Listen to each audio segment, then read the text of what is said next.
Graduated from Rowan University in the spring of 2022 with a sports communication and media degree. I got to actually call minor league baseball and G League basketball games while I was in school. And then I graduated, and as soon as I graduated, I went to NFL Films in Mount Laurel, New Jersey. And as much as I loved that experience, I miss putting on the headsets. I decided, you know what, talk is cheap. I have a laptop that's in my house, and so 21 months later, here we are, still on YouTube, calling games and building an incredible, loving community on here with the people that I call my Philly freaks with a capital P and a capital H. We go live for every single Phillies, Sixers, and Eagles game, and we do it like old school radio play-by-play style. I'm Jason Joseph, and this is Play-by-Play with JJ. I showed a swung on barrel out to right field. Bye-bye baseball. That baby is long gone. Good evening, everybody, and welcome on into another edition of Play-by-Play with JJ, covering the Philadelphia Phillies. Hopefully you're all doing well. My name is Jason Joseph. Hit the like button, hit the subscribe button as well, and make sure that you guys turn on those notification bell icons too, and that way you will know when we go live. Phillies are taking on the Colorado Rockies, and after sweeping the Pittsburgh Pirates, well, they're at Coors Field for 4 games in a row. They have a little West Coast road trip, and then they will be going to Sacramento to take on the Oakland Athletics this weekend. There's Warren Schaefer, who is the interim manager who took over for Bud Black, and so he has stepped in as manager, and that's for the Colorado Rockies. Let's get started, man. What's going on? How's everybody doing? There's Kyle Freeland on the mound. 0-6 he is on the season in 45 1/3 of an inning so far. Also has a 6.15 ERA, 35 strikeouts, and 8 walks allowed on the season. All right, let's get our box score up and running. There we go. And let's pull this up a little bit. All right, here's Trey Turner batting in the leadoff spot for the Philadelphia Phillies. They are starting just on time. First pitch, as we are underway, is on the outside corner for a strike. Usually it takes about another couple more minutes, but there we go. Nice. All right, no balls, 1 strike. So the Phillies lineup, it'll be Turner, Harper, Schwarber, Castellanos, Realmuto, Bohm, Sosa, Wilson, and Rojas. And this one's grounded over towards the third baseman. And the throw over to first is going to be in plenty of time. Ryan McMahon over at the hot corner for the Colorado Rockies. All right.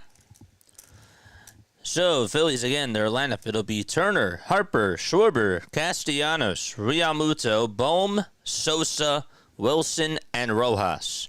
Here's Bryce Harper as he steps up to the plate. He could use a couple homers in the series, and the first pitch is a knuckle curve, and he swings and misses at it. It was way out of the zone. Phillies love hitting out in Coors Field. Who doesn't, though? 0-1, foul ball. Phillies are in their gray tops, gray bottoms, and Harper has a long-sleeve shirt underneath his jersey. Red helmets with the white P as the logo. Hit it across the head. No balls, 2 strikes, and Freeland kicks, delivers, and this one's grounded back up the middle. Shortstop has it, throws it over to first, and it's dug out by the first baseman, Miguel Taglia. And so 2 up, 2 down. Turner grounded out the third on the 5-3 putout, and Harper grounded over to short.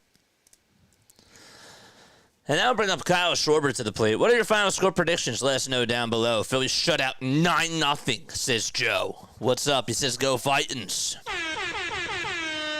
Here's Kyle Schwarber up to bat. First pitch that he takes is off the plate and outside for ball 1.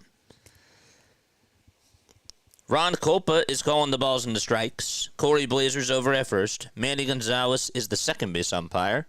And at third, it's Jonathan Parra. And the 1-0 delivery is a sweeper that's taken at the knees for strike 1. Freeland has a sleeve of tattoos on his right arm, not on the left. 1 ball, 1 strike. And the next pitch, good layoff from Kyle Schwarber. Schwarber has struggled against Freeland, just 2 for 15, with a pair of doubles and a triplet of RBI. 2 balls, 1 strike. And the next pitch is a cutter that misses wide for ball 3. See that the Cubs are up 7-6 in a high-scoring game against the Miami Marlins. That game's in the bottom of the 7th. Mets are currently down 3-1 to the Red Sox. 3-1 pitch to Kyle, and Kyle spoils it foul.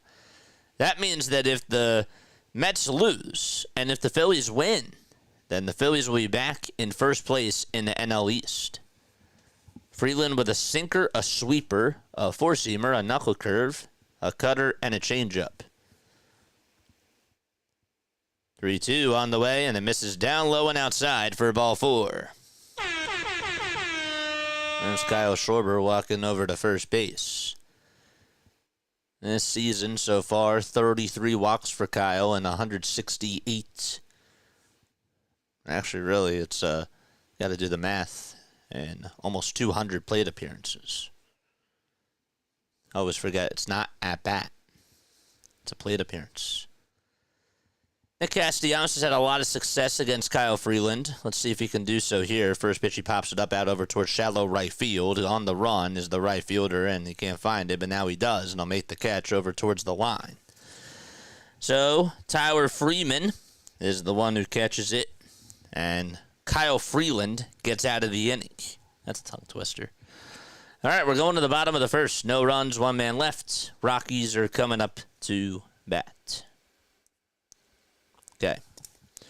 Let's read some chats. What's going on? JJ's so confident he wore his Flyers cap today.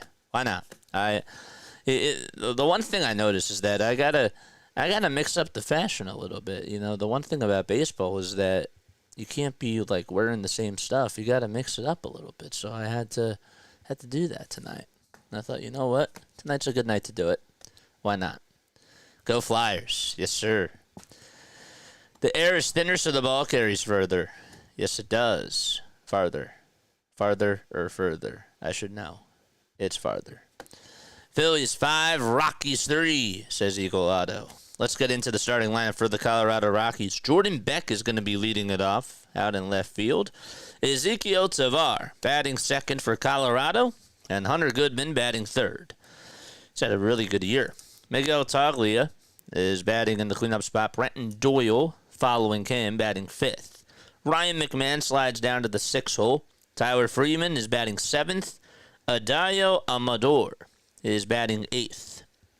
And Jacob Stallings hitting ninth. And again, if I am mispronouncing something, please correct me, as always. I should know these things, because that's my job. But I'm just saying, if I'm not saying something, call me out. If I'm not saying something correctly. Beck, Tovar, Goodman, Toglia, Doyle, McMahon, Freeman, Amador, and Stallings are the 1 through 9 lineup for the Colorado Rockies. And their opponent will be Cristopher Sanchez. So Sanchez will be taking the hill for Philadelphia. And I'll have to face Jordan Beck first. Rising Rhino is here. His name is JJ. He does the play-by-play. What's up, Rising Rhino? You're the man. Sanchez in his long sleeve, red undershirt, fires the first pitch, and it's in there for strike one. Bell High red socks. That's what he likes to wear. And gray cleats with white laces. The ball is 1 strike. Sanchez kicks, fires, and there's a sinker that is swung on and missed right down the pike at 95 miles per hour. Sanchez this year, 4-1. His ERA is at a 2.91, and he has 52 punch-outs. The 0-2 delivery is wide for a ball. Aloha, says John Williamson. Good afternoon, everybody. Maybe I missed it, but with Alvarado gone, why not keep Abel up in the bigs? I think he's going to come back. 1 ball, 2 strikes, and the pitch misses inside for ball 2 at 96 on the gun. Yeah, I don't know what their plan is. And again, I asked in the poll question, would you think about, what do you think about putting Abel in the bullpen? So if you haven't done so, answer that. 2-2 pitch. That's fouled away over towards the first base side, and now to play it goes. We'll get to that in just a little bit. Obviously, Cristopher Sanchez, we all know his sinker has been really strong, as well as the changeup. He also has a slider, too, but the hitters are batting 145 against that changeup. That's his out pitch. And speaking of out pitch, there's a 2-2 pitch that swung on and missed. It was not a changeup, though. It was a slider that just cut over towards the inside. And so Sanchez with his first strikeout on the day. Cristopher Sanchez has been really confident with the slider. Ezequiel Tovar is up, hitting over on the right side, and the first pitch that he takes is a 95-mile-per-hour sinker that misses way inside. The Rockies have the second highest strikeout percentage versus left-handed pitching. They're just behind the Angels. And the 1-0 offering, fly ball hit out over towards deep left field. If it's fair, it's gone. And it is gone. So, Cristopher Sanchez leaves a hanger, and Ezequiel Tovar sends it 418 feet and knocks his second homer of the season. And the Rockies will strike first.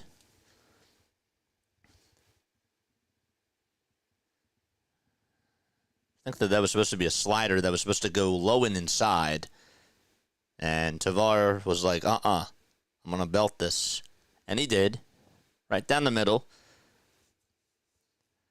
That thing went to the epic western sign towards the back of left field. That's a pretty far ways. 1 out. And 1-0 Colorado. And here's Hunter Goodman, their best hitter.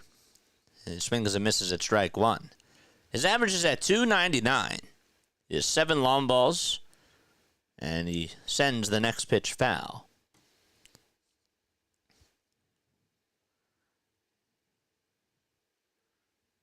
Hunter's a catcher. In fantasy, he's listed as a catcher and a right fielder. 0-2 is the count, and the next pitch in there for a called strike 3 at the knees at 96 miles per hour. And Goodman stares at it and walks back to the dugout. 2 punch-outs by Sanchez. It's a backwards K there. I think that Goodman was thinking it was going to go a little bit more inside, and so he was just left guessing. And he's out.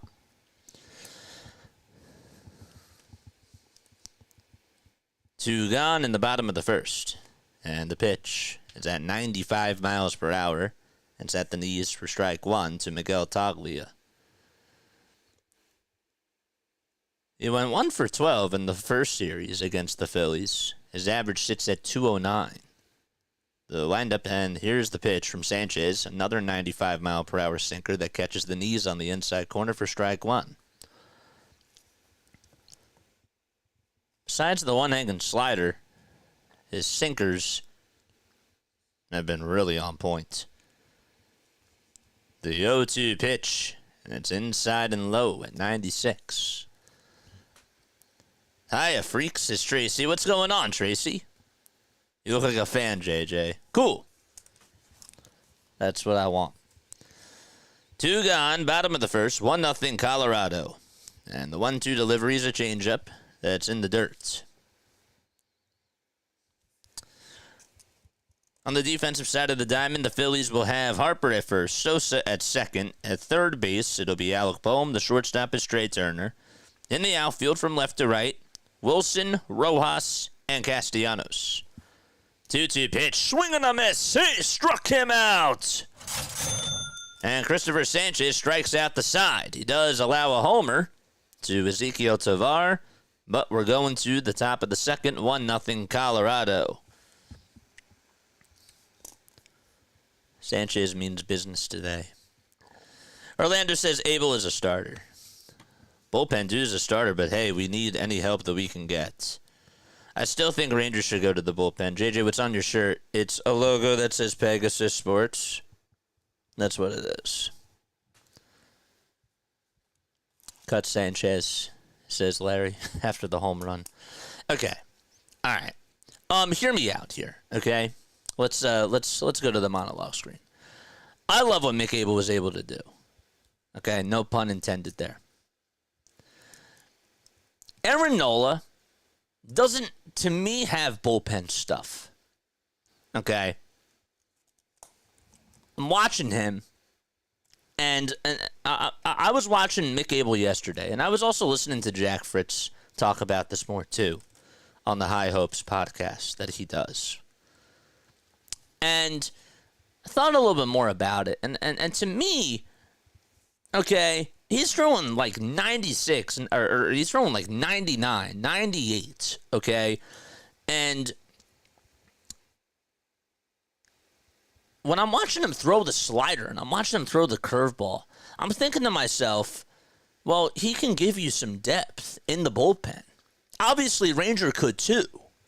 But I think that, again, like I'm watching him pitch yesterday, and I'm thinking to myself, sure, could this be good starter stuff? Yes.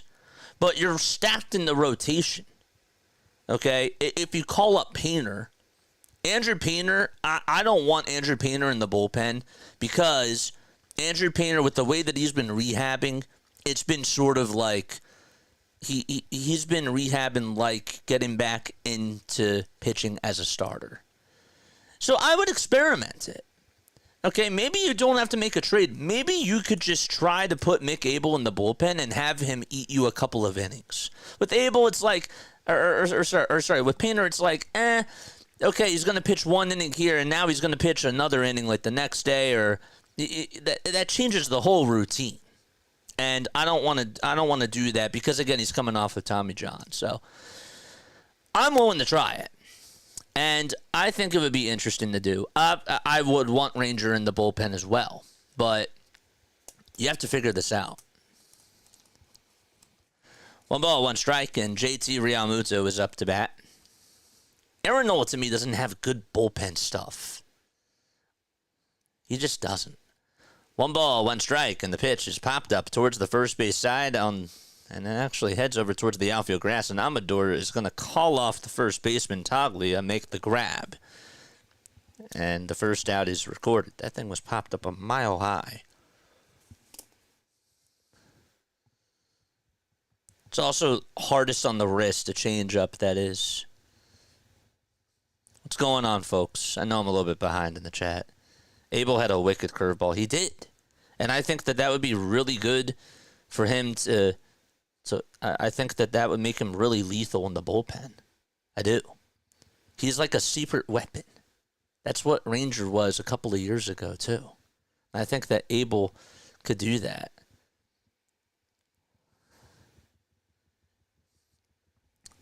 The ball is 1 strike as Bohm is going to take a strike at the knees. Get the bats going. Looks like Abel was sent bat down so he can keep his normal days of rotation and keep pitching because he wouldn't have a spot to start for the next 14 days with the Phillies. 0-1 pitch. That's in there for strike 2.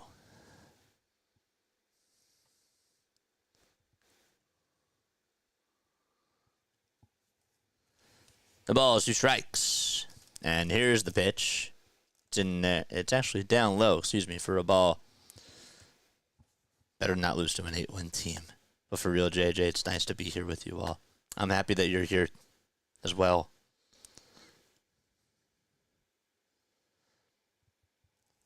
One ball, 2 strikes. And the windup and the next pitch, that's in there for strike 3 to Alec Bohm, and he goes down looking at a sweeper. I mean, do you want to send Sanchez to the bullpen? I don't want to send him. I don't want to send Ranger to the bullpen. I don't want to send Wheeler to the bullpen. I don't want to send Luzardo to the bullpen. I mean, someone's going to have to go.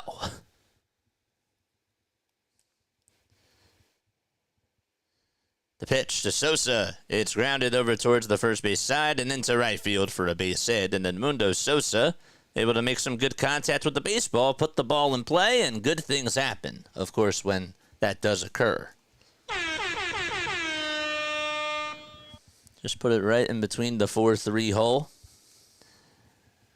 First baseman was shifted over towards the first base bag And second baseman was more so towards the right side of second base, but not that far shifted to where he could even make a dive.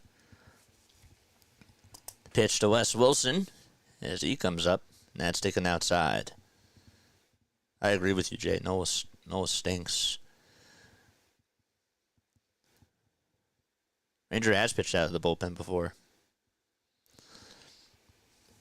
Here's the 1-0 pitch. That's taken down low for ball 2. What's up? What's up, Clicks?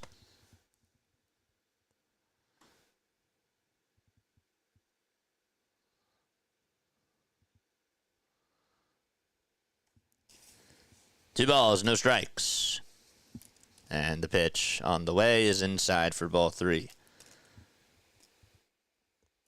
They have the personnel to figure this out.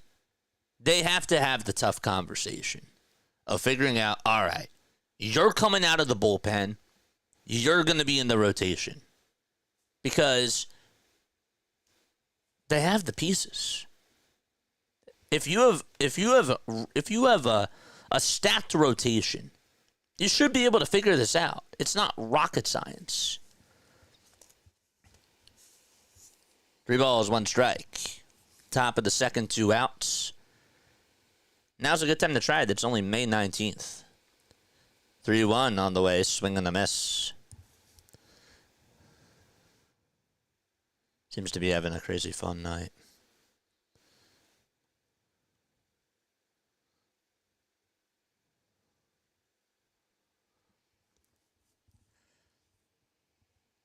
Toss bat to first, and Sosa walks back to the bag without a tag. So how would you do it? If you were to have your starting 5 with Aaron Nola healthy, what would your starting 5 look like? With Painter and Abel, who are the 2 odd men out, is my question. 3-2. That's low and inside for ball 4. And so a 2-out single by Sosa. And a walk from Wes Wilson. And that'll bring up Johan Rojas to the plate with a runner in scoring position. JJ is the LeBron of basketball streaming. Yes, LeBron, it is you. It always will be you. Forever and ever and ever.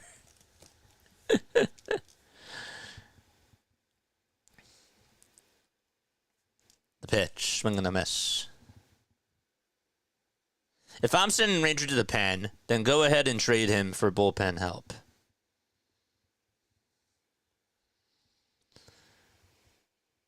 The ball is 1 strike.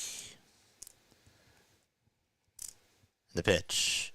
And there's a foul ball by Rojas. That's a hard question. Don't know what you're asking. Who are you sending to the bullpen?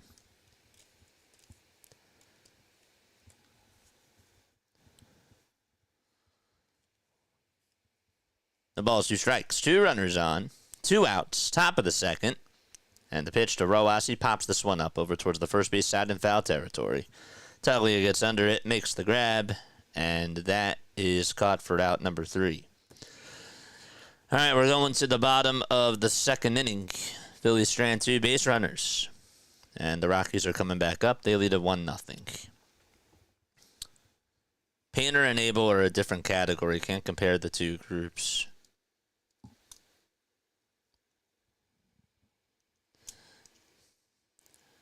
So, would you be okay with trading one of them for a reliable closer?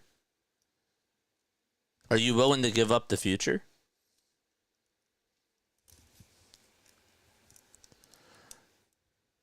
I want to see those 2 go through a whole spring. Not like Nola. No, I understand. But could you... If Aaron Nola's pitching the way that he is as a starter, okay? And I don't think that they're going to do this because Aaron Nola's getting paid a lot of money. if Noel's pitching the way that he is as a starter, and he doesn't throw high velocity, he doesn't throw 98, 99, do you see that as a problem? Because usually, like, when I think about bullpen pieces, and maybe this is flawed, I think about hard-throwing guys. Mason Miller, okay? Like, obviously, guys like Chapman or Caleb Ferguson, a couple of years ago. So, I just don't think Noah has that. Roberts is not Painter. And I agree with not Painter because, again, with the way that he's been rehabbing, you're changing his whole schedule. And now if you're going to have him pitch, like, out of the bullpen, that changes things. That changes things for him, and you don't want to rush him pitching-wise, It's different when you're off for 5 days and then you come back and you're pitching like one inning one day and then another inning the next day. Brenton Doyle's up. The ball is one strike. And Sanchez kicks, delivers, and it's inside for ball one. I'd like to see more than one start between the two of them before I give up on either one.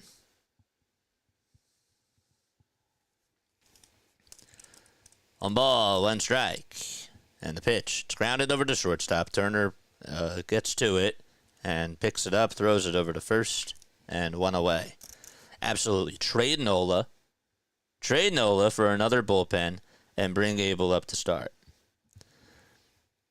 Middleton needs to actually realize he doesn't spend enough to make up for positions that they haven't called up for. It's as simple as that. So then how does that fix the bullpen, though? If he needs to realize it, like, what needs to be done?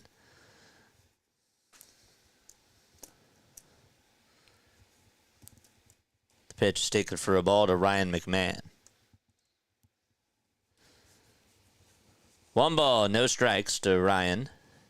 Batting just a little bit above the Mendoza line. The pitch is taken outside for ball two. Nobody's trading for Nola.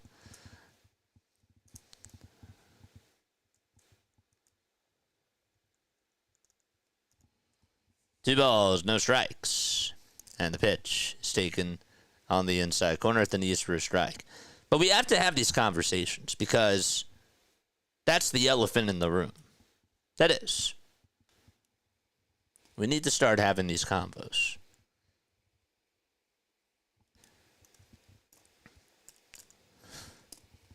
Two balls, one strike. And the pitch from Sanchez is taken down for ball three.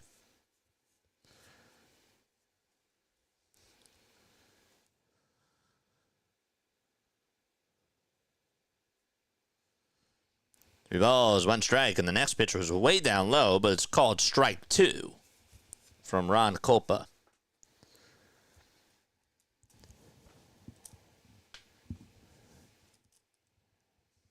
That wasn't close. Not even close.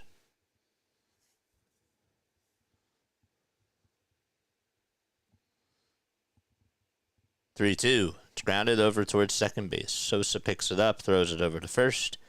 And it's in time for the second out of the inning. So Tyler Freeman is coming up next.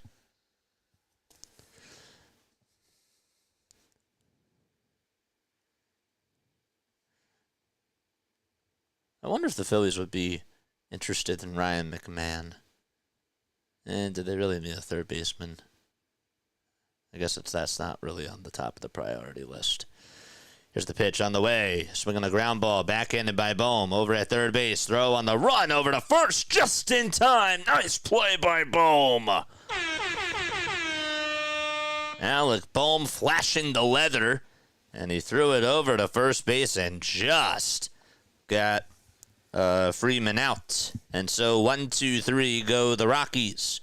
We're heading to the top of the third. We'll be right back in just a few moments.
All right, here we are.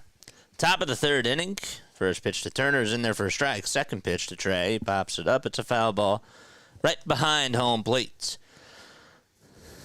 Noah says, or String Cheese Gaming says, I predict that the Phillies are going to win 4-3. And he said, I don't care who wins. Please get the under 9.5 runs. The ball is 2 strikes. Here's the pitch. Did Trey go? He did not, says first base umpire Corey Blazer. If you guys want to call in into the show, 610-314-0844. After the game is done, of course. We're not taking phone calls now. Turner grounded out in the first, over to third base. He's the leadoff hitter today. And Turner's going to break his bat and hit a little flare out towards center field, and it's going to bloop in for a single. It takes a couple of bounces in front of the center fielder, Doyle. And so Trey makes contact with the baseball, and he gets aboard to start off the top of the third inning. To his credit, he stayed with the pitch and just followed through on the swing. And just held the knob of the bat in his hand.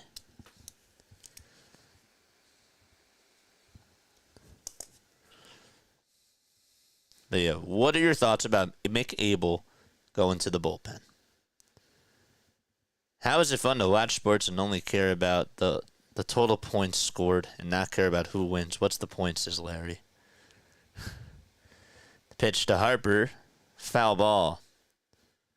Well, I guess when money's involved, that changes things.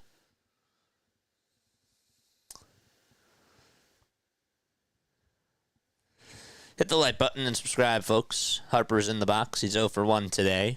Grounded out to short. His first time up. Freeland comes set and delivers. And Harper dribbles it foul. This is what our little ticker is going to look like when there are no playoff games going on. And obviously when the football season is not in play. Let me know if you like it. No balls, 2 strikes to Bryce Harper. And here's the pitch. And it's inside. They were squeezing him a little bit. But it's 1 ball, 2 strikes. Money line today for the Phillies at minus 180. And for the Rockies, they're at plus 135. That sounds about right. So the Phillies are the favorites. Toss bat to first, and Turner walks back to the bag without a swipe.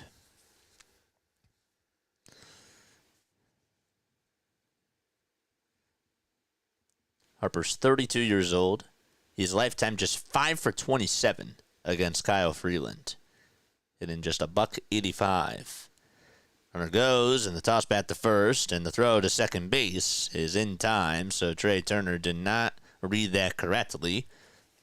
And so he gets picked off at second base. And 1 away, nobody on now, and the count is now 1-2. Good swipe, too, by Toglia. That is how you swipe out a base runner. Got him right on the foot. The 1-2 pitch to Bryce, and he hits this one back up the middle for a base hit over the head of Tovar. And getting to it is Doyle, and Harper is held to a single with 1 out. It's got to be such a rally killer when you have a base runner and he just gets picked off, and then on the very next pitch, Harper comes up with a base hit. But that's how baseball works sometimes. That'll bring up Kyle Schwarber. So that's just the 6th hit against Kyle Freeland for Bryce Harper. Pitch number 1 from Freeland. It looked a little bit outside, but Freeland gets the call there. Does money being involved make it enjoyable? No, it makes it stressful. I mean, I guess what's your definition of enjoy? Well, I'm asking this to them. What's their definition of enjoyable?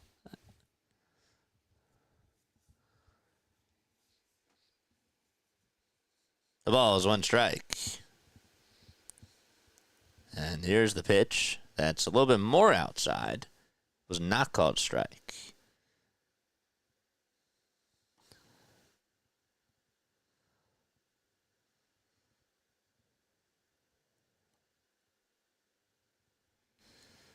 On ball, 1 strike.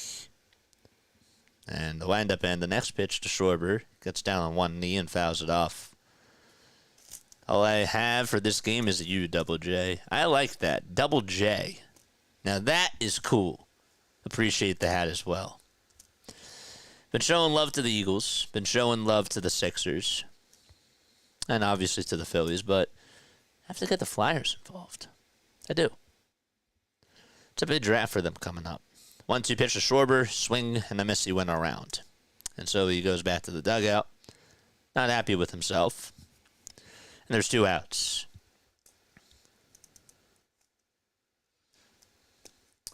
I'll be asleep before the game is over. Hope I don't wake up and see a loss to the 8-31 or 38 Rockies. I know.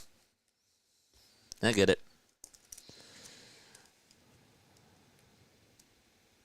2 outs and the pitch to Castellanos, swing and a miss. Got a question for you folks. Are we taking the Phillies for granted right now because of their record? The ball is 1 strike, and the pitch is way inside. Would you rather watch this than like the 2013, 14, 15, 16, 17, 18 years? 1-1. That's fouled off. I'm just curious. I think that I think the fans obviously should demand a lot. But I also think it could be worse. 1-2. That's going to bounce in the dirt for ball 2. Not saying that you shouldn't stride for success, because obviously you should. But what are your thoughts about that?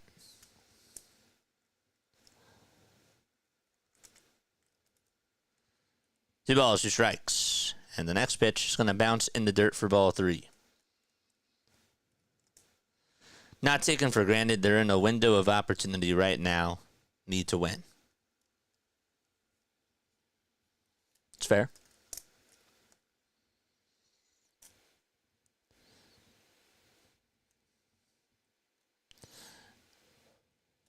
Three balls, 2 strikes.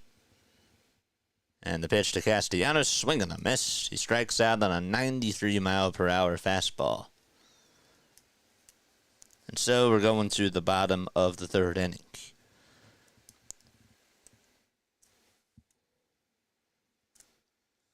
I think that's fair, but I still think, too, that you can take moments for granted. Like, Zach Wheeler going 7 innings. Or 8 innings. We expect that. But when it's gone, when that's gone, we're going to miss it. So I think that we can also say that, yes, we want them to be successful, but I do also think that there is some, obviously, yes, you expect it, but you don't just, you don't know what you have until it's gone, you know? I think you're seeing the same traits you saw following the last World Series, so I think patience is just wearing thin. It's just within or wearing thin.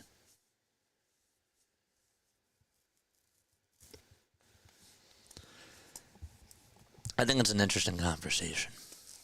We have a very chatty bunch today, which is good. This is what I want. I want you guys to chime on into the conversation. Hit the thumbs up button. Hit the subscribe button as well. And turn on those notification bell icons, folks. We're going to take a look at the Major League scores. All right. Mets are down 3-1 as they go to the top of the 9th. Mets are down to their final 3 outs. If the Mets lose and if the Phillies win, then the Phillies go back to first place in the NL East. Aroldis Chapman is going to pitch for the Red Sox and try to close the deal. Astros lead at 4-3 against the Tampa Bay Rays at Steinbrenner Field. Orioles are down 4-1 to the Milwaukee Brewers. That's going to the top of the 7th. Cardinals are shutting out the Tigers 5-0. They're in the top of the 6th. Here's the pitch from Sanchez. There's a swing and a miss. Cubs have a 7-6 lead in the top of the 9th out in Miami. And the Reds are up by 6 against the Pittsburgh Pirates. They're in the bottom of the 9th out at PNC Park. 0-1. Foul ball.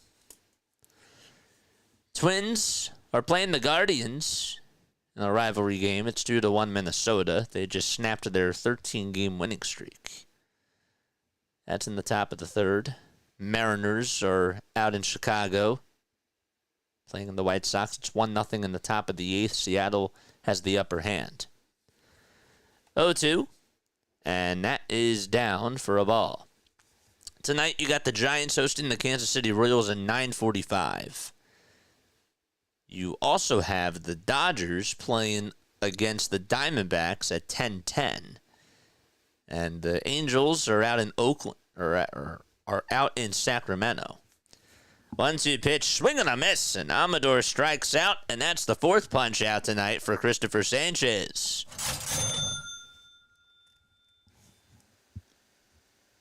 He fooled him on that changeup. And the number 9 hitter is Jacob Stallings.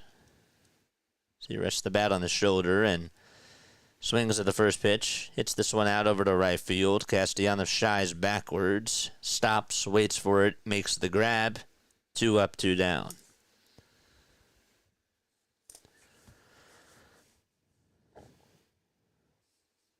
And Jordan Beck is coming back up.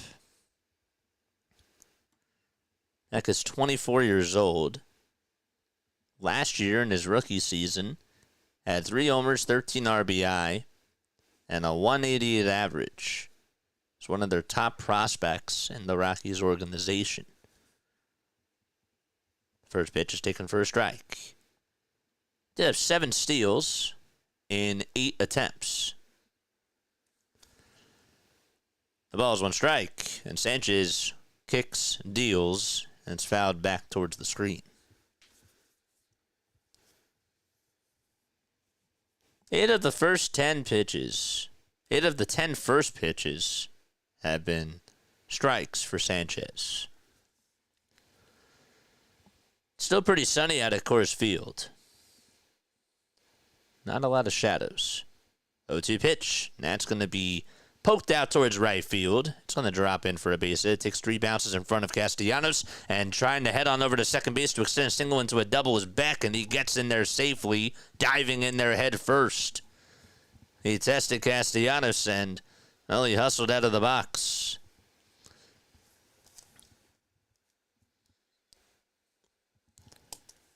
Some would probably say, look alive out there, Nick.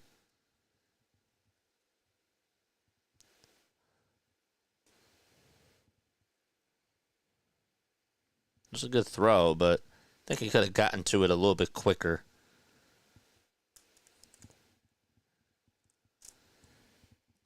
A 2-out double. And Tavar takes the pitch high. Sanchez is cruising. The years growing up being forced to watch baseball, hockey, and football are starting to pay off. Good, man. 1 ball and no strikes, and there is a fastball painted on the upper third of the zone at 95. I don't always think Boston tonight is a good reason to do so.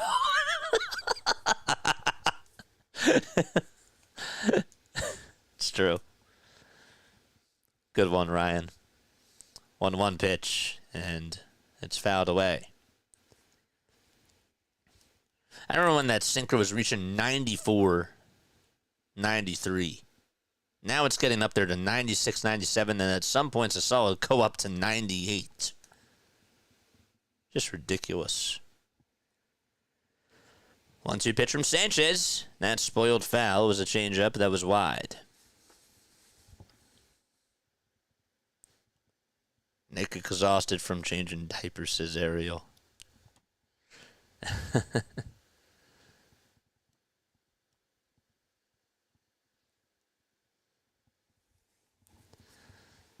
Tavar at the plate, and there's the 1-2. It's lined out over towards right field. That's going to drop in for a base hit. And going over to third base is Beck. He'll actually come on in to score. It's an RBI single for Ezequiel Tavar, and he has delivered both runs today for the Rockies.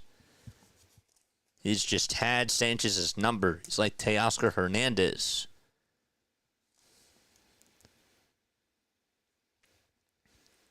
Just went the opposite way there.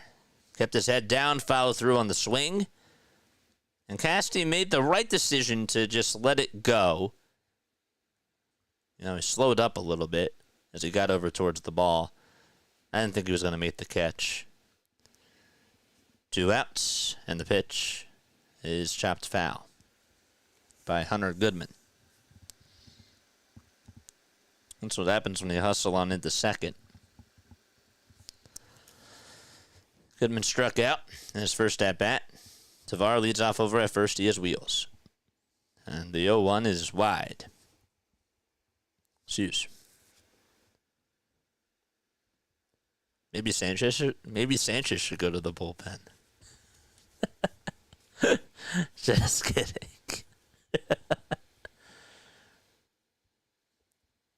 Here's the windup and the next pitch. It's chopped foul.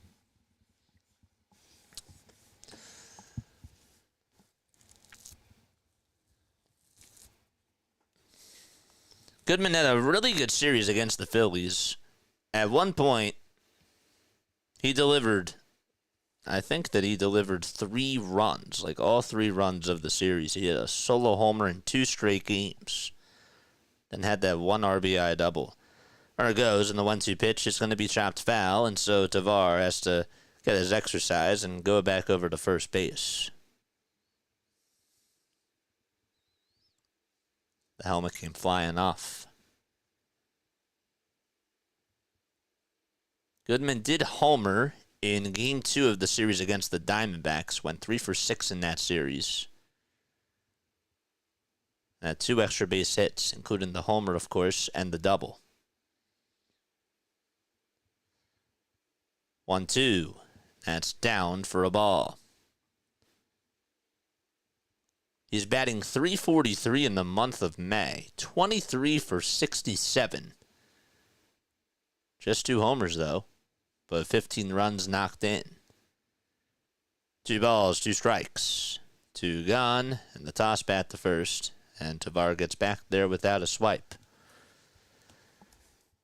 How are we losing to the 8-30 Rockies? We better not lose tonight. Well, the Diamondbacks lost to the 8-36 Rockies, and so did the Padres. It's baseball. It happens. 2-2 pitch, swing and a miss. And there's a strikeout. Tavar had the bag stolen. But doesn't matter. Phillies are down 2-0 against the Colorado Rockies.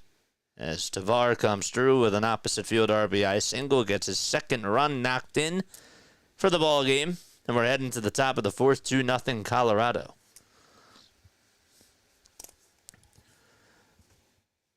It's baseball. Okay, we have to score in the 4th, or it's the end of the world as we know it. And I feel fine. PAS. Is he here? Is PAS here? Pure Adrenaline Sports? Did I miss him? I feel like we rarely see the Rockies score more than 4 runs in a game. Well, they put up 12 runs 2 days ago. And they put up 9 runs last week. But baseball is every day, so... I mean, there was a stretch from Friday till Monday where they put up a total of 5 runs in 4 games. So, there you go. Rockies could be winning 8-0 and allow 2 grand slams in the 9th, says, they say that A.E. Johnson? I.E. Johnson? Or I.E. John? A.E. John? Hope I said that correct. JJ, did you make your bed this morning? Oh, yes, I did. Yes. Yes. Going back to the conversations that we had a couple of days ago about who makes their bed every day, and who doesn't? It's a good convo. It is. You really get to learn about everybody in the chat. You do. It's pretty cool. Charles, what's going on? What's up, PAS? How are you? We appreciate you guys for being on here. Sorry, I'm a little bit slow to chat tonight. I'm pretty chatty myself. Maybe I should tell myself to shut up. Just kidding. But yeah. Appreciate you for being on here. Love you guys. Shout out to PAS if you guys love the Mets. If you like the Flyers, I'm wearing this hat. But he covers the Flyers, the Mets, and also covers the Jets. That's my guy. One ball, no strikes to JT. And here's the windup and the next pitch. It's fouled back towards the screen. The Orioles just tied it. They were down 4-1. The Brewers had the bases loaded in the bottom of the sixth. And the Orioles just tied it on a 3-run homer by Cedric Mullins. 1-1 to JT, and he flies this one out over towards left field. Beck waits for it as he jogs over towards home plate, stops, and makes the grab. And that's the second time today that JT has popped out. I could be wrong, but we don't have a good record against them in their territory for the past 4 years. Past 5 years. Scratch that. What's up, Andrew? Guys, hit the like button and subscribe to the channel, too, if you haven't done so already. 1 out, top of the fourth, and now Bohm is due up, and he stares at the four-seamer that misses wide. Rockies lead 2-0. They got a solo homer from Ezequiel Tovar in the bottom of the first, off of a hanging slider thrown by Cristopher Sanchez. Bohm fouls off the next pitch, and the count is even at 1 apiece. And then Tovar had an RBI single in the bottom of the third. And that would score Jordan Beck. 2-0 Colorado, top of the fourth. Phillies looking to try to get on the board.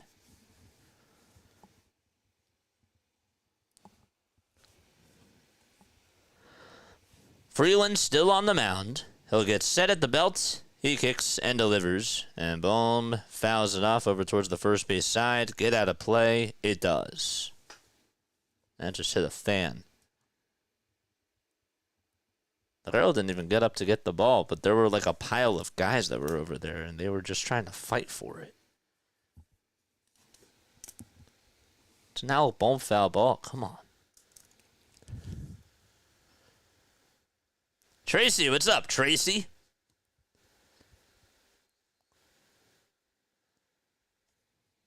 One-two pitch to Bohm. He's going to ground this one over towards third base, and it is a foul ball.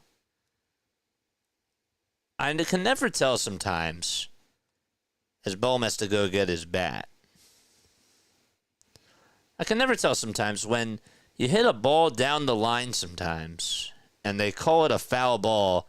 Sometimes you see the fielder miss it, and it's so hard to tell if that's just, if they're doing it on purpose or not. That was one of those times. Freeland, not wasting any time. He kicks, fires, and Bohm spoils it. Foul. It was a knuckle curve that was heading on into the dirt.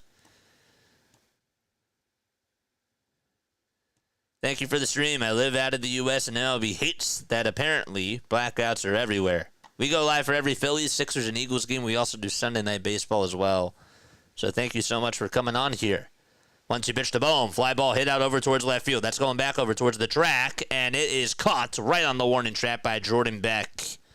And there's out number 2. That was a mistake thrown by Freeland, and Bohm just missed a homer.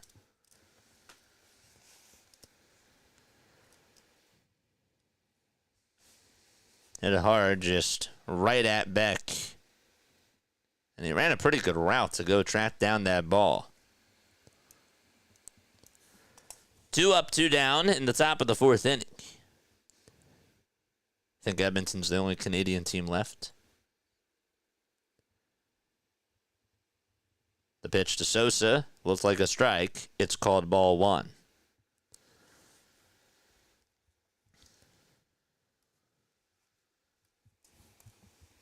At least Bohm did something good tonight. He had a Rockies fan.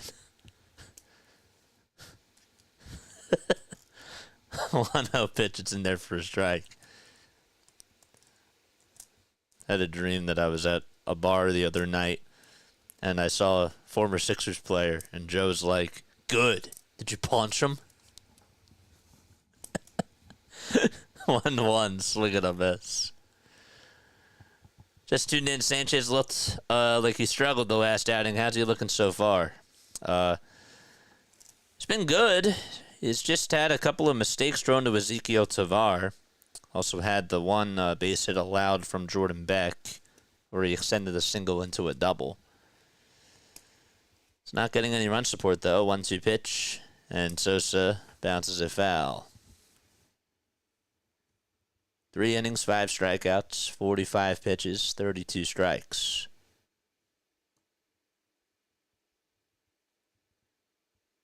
He didn't really do so bad in his last outing. I mean, he gave up 2 earned runs on 4 hits in 6 innings. I mean, he had the homer that he allowed. That wasn't good. But, again, didn't get the run support. The Herrera homer was the killer, but he was looking good in the first 5 innings.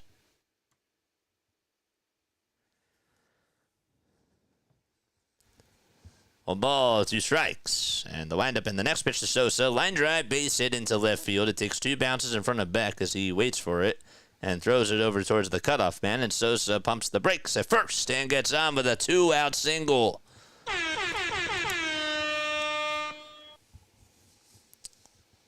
That was the same pitch that was thrown to Alec Bowman. Sosa wasn't going to use all his might, but he just wanted to put it in a good spot. If you hit the like, the bats will wake up sooner. I like that. 2 outs, and the pitch. Swing and a miss. And if you also hit the subscribe button, the Phillies will also score runs.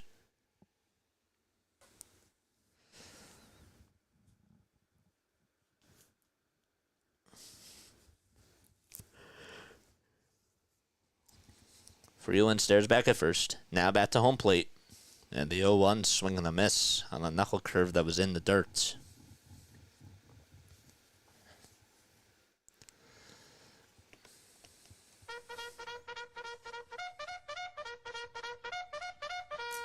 Charge!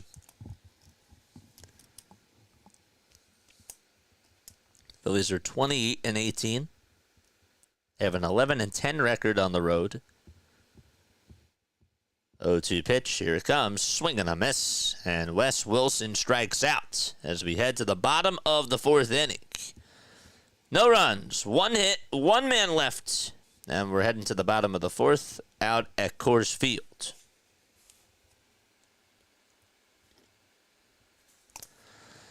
It's time for On This Day in Phillies History, folks. Of course, from Broad and Pattison. Today is May 19th. I know I say this every day, but it is flying. The year. In 1980, on May 19th, Johnny Bench hit his 12th and last homer off of Steve Carlton. The most he yielded, Steve, to any batter. The 2-run shot in the 4th tied the game, but the Phillies do go on and win by a score of 6-4. Listen to this. In 2011, 40-year-old, and we were talking about him the other day, Jason Giambi, hit 3 homers, accounting for all of his team's scoring as Colorado beat the Phillies 7-0. Giambi became the 2nd oldest player to go deep 3 times in a game. Stan Musial was 41 when he accomplished that feat, and that was back in '62. In 2013, on this day, Eric Kratz and Freddie Galvis went back-to-back in the bottom of the 9th to seal what was a 3-2 victory over the Reds. That was the first time Aroldis Chapman gave up 2 homers in a game, and the first time the Phillies ended the game with consecutive homers since 1922. I do remember that game. I also remember in the playoffs, Aroldis Chapman blew a save against the Phillies. And I think that was the game after Roy Halladay's no-hitter. I could be wrong. Here's the pitch to Taglia, and it's a fly ball hit out to left field. It's foul.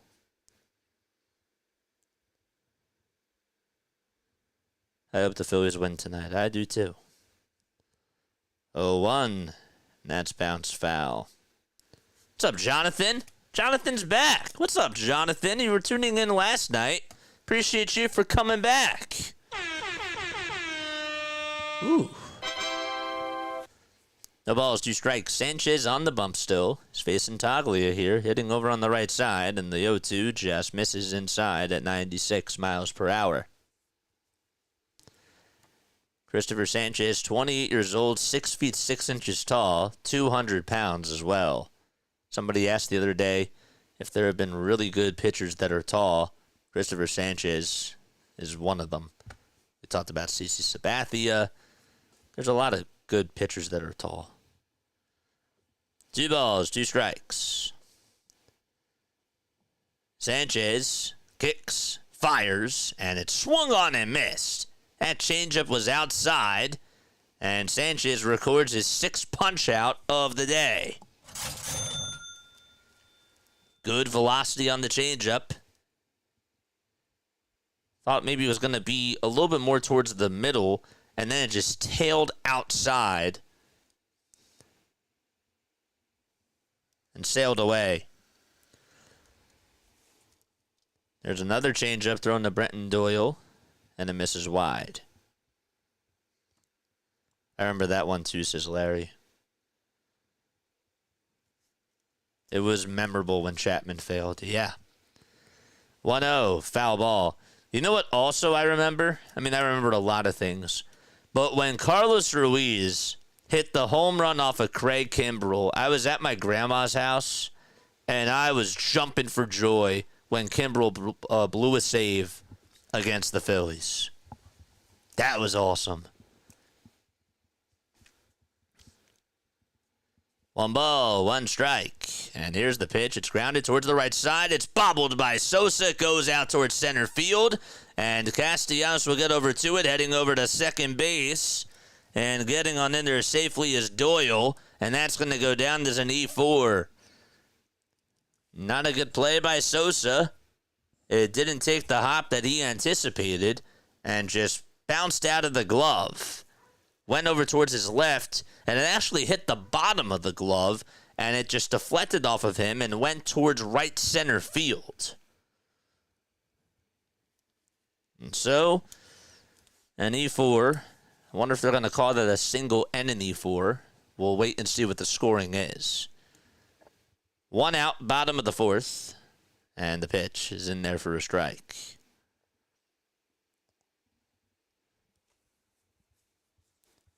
This is Ryan McMahon who's up. They call it a double for now.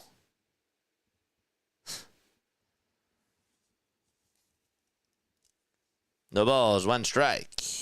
And the pitch to McMahon is in the dirt.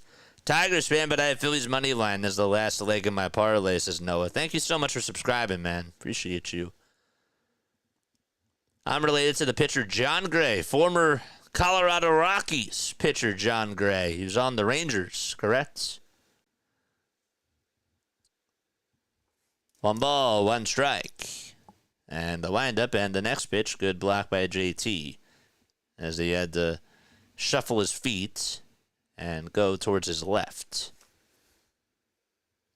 Hit the thumbs up. D says, I need 7 runs. 7 runs coming on up. Howdy, 91 likes, says Butterfly. Butterfly, what's going on? There's a runner in scoring position. We're in the bottom of the 4th, 1 out, and the 2-1 offering misses up high and inside. There goes Larry's favorite player. I liked when the crowd behind home plate mocked Kimbrell in his ridiculous stance. 3 balls, 1 strike. hitters count, and the pitch. It's grounded over to third, backhanded by Bohm. He gets set, fires over to first, checks the runner at second, and did it in reverse order, but got the easy out at first.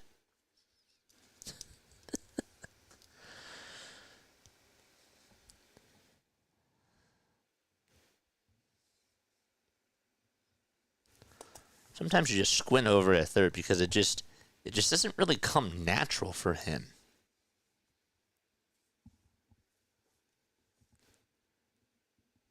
Join JJ's play-by-play, spike the like, and subscribe. Juan Alberto Bermudez, no hablo español, lo siento. No balls, one strike to Tyler Freeman. So for one, grounded out in the second. I would like to become, I would like to learn another language, though. There's the 0-1. It's grounded over to third. Bohm spins, turns, fires over to first. It's off the line. Ashley Harper, they said that he had the bag. He looked like he stepped off. I couldn't tell if he hung on, but he did. And I think that the Rockies are saying hold it for a second.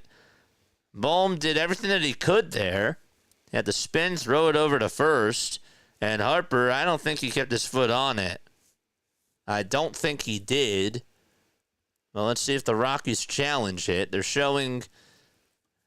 yes, okay, so they are going to challenge it. I think his foot was off. I think that the throw pulled him off. It was a good effort, though, by Bohm. He did have to react quickly to that. Throw just took Harper off the bag. Yeah, it's not even close. He didn't touch the bag. His right foot was off. Whoever said 4-3, I hope that they are on point. We can't give up too much more. Well, somebody had to take the under for the runs. Bohm is never going to look natural at third base, says Larry. Philly's got to respond here and get the bats going, says Noah. They're still looking at this. I don't even have Twitter open today. By the time he caught it, was his toenail on it? Are they saying that his toenail was on the bag? I didn't think so.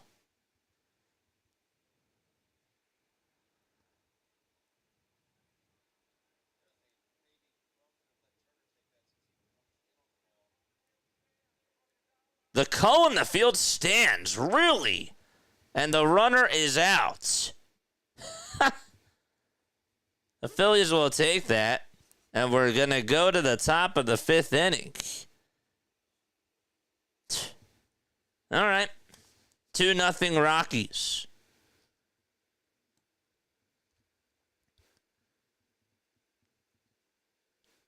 Toenail. Yeah, we know all about toenails. Kevin Durant had a toenail on the line.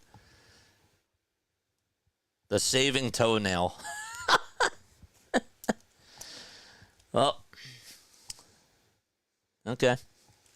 That worked out, I guess. I gotta go work, though. Good luck, Phillies. Yeah, man. Thanks so much for stopping by. Now you can always keep the game on as you work. You can always listen, you know. Just saying. I get it, though.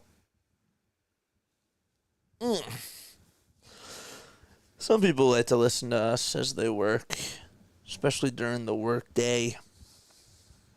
Some people like to fall asleep to the voice as well, which is cool. I can't fall asleep. Now it's on. How long is that toenail? Remember when teams would play under protest? So much for replaces old man Ferguson. This Rockies pitcher has an ERA just slightly below Nola's. Yeah, but back in 2018, he was really good.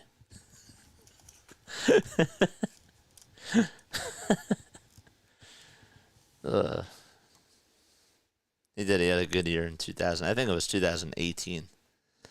Freeland is still pitching. Kyle Freeland, honestly, might be one of their best pitchers in franchise history. The pitch, and that's going to be in there for a strike. He went 202 innings. He had 173 strikeouts. He hasn't gotten to that point since. I was right. 2018, he had a 17-7 record. Lifetime 60-79. The ball is one strike to Rojas. He's going to bounce this one foul towards the third base side. Phillies bats have been making me want to sleep. Well, hopefully you're enjoying the cast. They'll wake up. 0-2. Foul ball. I'm gonna watch the rest of this game under protest. I'll be playing the part of Larry tonight, says Eagle Otto. Oh boy, the critical eye's coming. Watch out, folks. 0-2. That's outside from Kyle Freeland. Freeland was actually born in Denver, Colorado. He's 6 feet 4 inches tall, 204 pounds. Hasn't had a win this year. 1-2, and that's going to be flied out over towards shallow right field. And so, Freeman's there, makes the catch, and helps out Freeland for out number 1. The last time that Kyle Freeland won a game was on September 8th of last year. And the last time that he had a win at home was on August 28th of last year, and that was against the Marlins. And now Trey Turner is up. And Turner is going to foul the first pitch that he sees back behind home plate. 76ers won the trade the third pick and Paul George for Kevin Durant. Did you hear anything about that, JJ? Yes, I did. I heard the reports, or the rumor that was out there. 0-1, and that's outside for a ball. I don't think that they're going to do it. But if they do it, I'm not going to be happy. 1-1 pitch to Trey. Line drive, hit down the left field line. That is a fair ball. Or that's a foul ball, excuse me. It was just foul. It was a foul ball. Barely. And Turner has to go back. Let's see again. Let's get a better view here. It was just foul. Yep. That was the right call.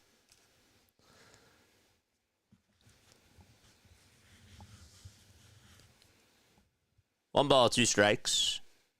We botched a couple of calls lately. We got to be better. Hit the dislike button. Just for that.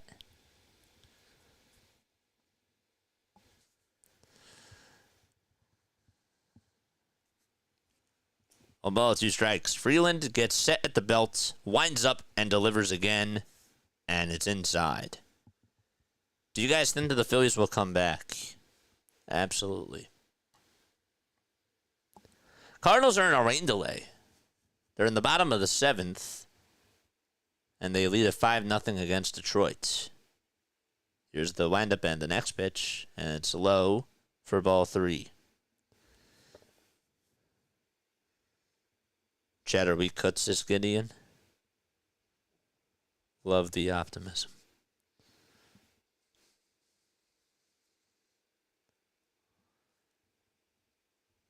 The payoff pitch to Trey. That's sent back behind home plate. And out of play.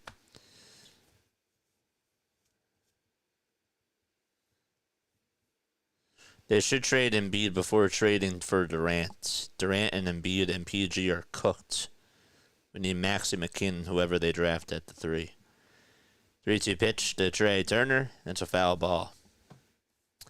They got to get younger. Embiid and George are stuck here.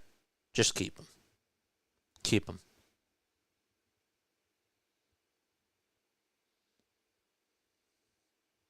You're lucky that you got an asset. 3-2 pitch to Trey. This one smacked down the right field line. That is a fair ball, and that's going all the way over towards the corner. Turner can fly. He's rounding second. He's going to go on over to third as Freeman throws it over to second base, and he gets in there with a stand-up triple and shows the binoculars towards the dugouts. So Turner gets on. He wanted redemption on the one foul ball that he had and was like, you know what, I'm going to take it the opposite way. And this time I'll keep it fair and I'll get an extra base out of it. And Bryce Harper's coming up.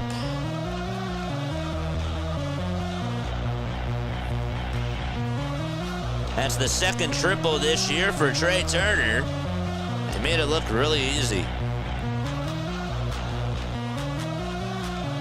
The tying run's coming up to the plate, and it's Bryce Harper. And time called by the Rockies.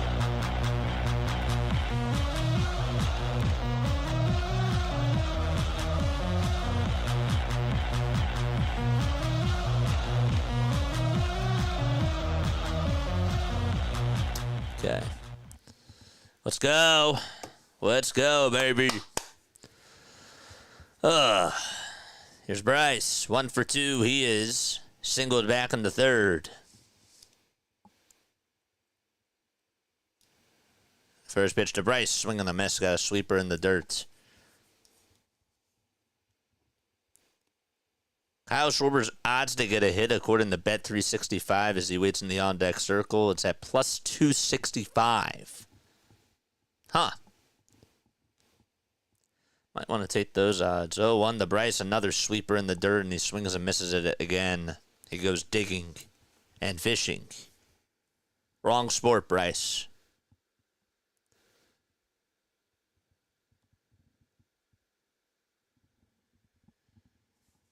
No balls, 2 strikes. Freeland gets set again at the belt.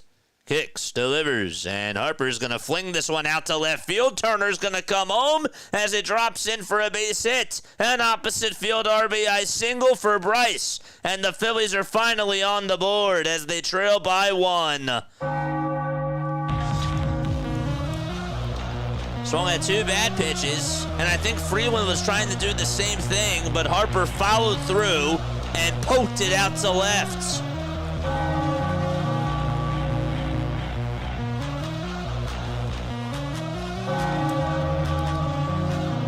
Attaboy, Bryce. Here's Kyle Schwarber at the plate, and he takes a sweeper in the zone for strike 1. Phillies down 2-1. Turner tripled, and Harper reeled him in.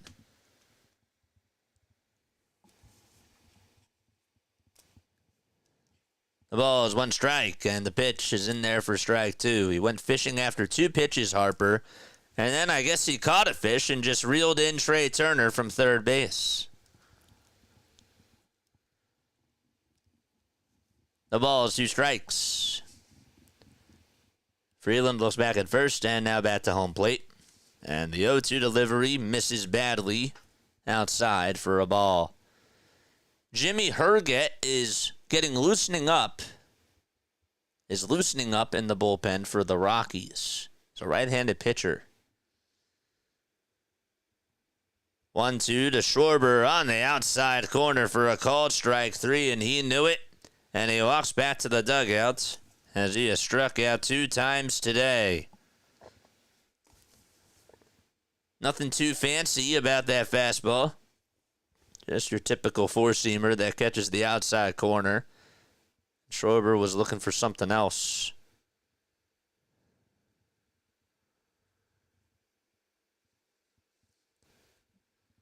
Here's Castellanos, and he fouls it off of his foot. Don't forget to like and subscribe, folks. AJP, what's up, dude? It's been a while. Yes, it has. I'm happy to see you back on here. Must be working, man. 0-1. It's down and in for a ball. Eagles says you blew it. What? I blew the joke? You didn't like that joke?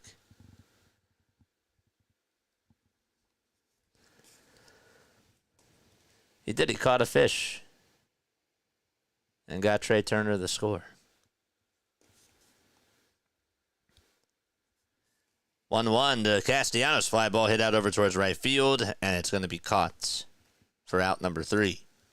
Hit just right on the nose to Tyler Freeman. Phillies do get a run from Bryce Harper as he knocks in Trey Turner, and we're going to the bottom of the 5th. It's 2-1 Colorado. I see you growing bigger every day. Keep up the good work, JJ. Appreciate you, AJP. I do. Salute. Salute to you, my friend. Appreciate you for stopping by.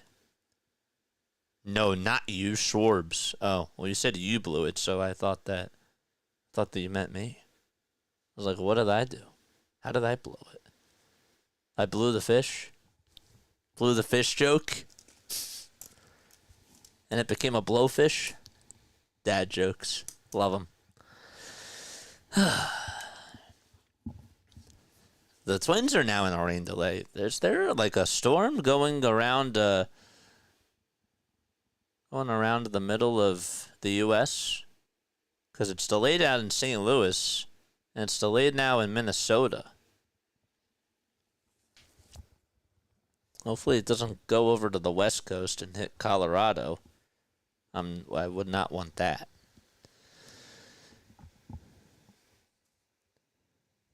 I should call that JJ line one day. Absolutely. 610-314-0844 is how you call on in to the JJ hotline. You can also leave a voicemail, or you can leave a text message and leave me your thoughts about the Phillies, and we will read them out loud, or we also play voicemails too during post-game shows as well. The phone lines are open anytime. You can call me at any time of the day and just leave me a voicemail and talk Phils whenever. It's cool. You should call. You're doing great, JJ says Equal Auto. Max Coverage TV! Max, sorry I didn't see your comment before. I've been a little bit behind on chat because we have a chatty bunch today. But what's going on, Max? My.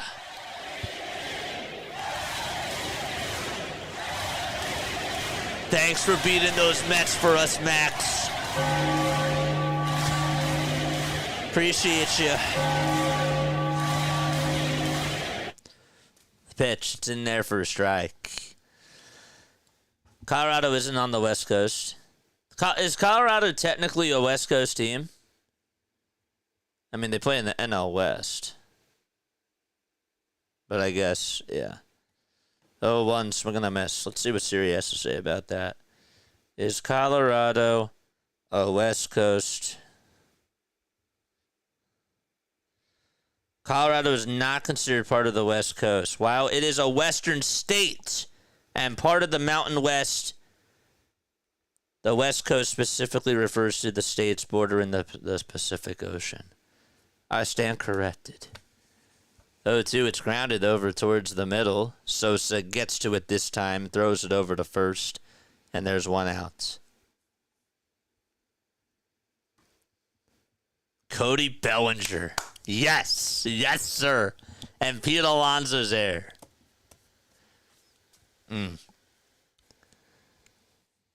One out, bottom of the 5th. I learn something new every day. The pitch is in there for a strike. So is Arizona West Coast or no? Mother Nature's a different game, though. Let's keep this sports. 0-1. That's a nice paint job by Cristopher Sanchez as he got it on the inside corner at the knees. That was at 96. Is Arizona on the West Coast?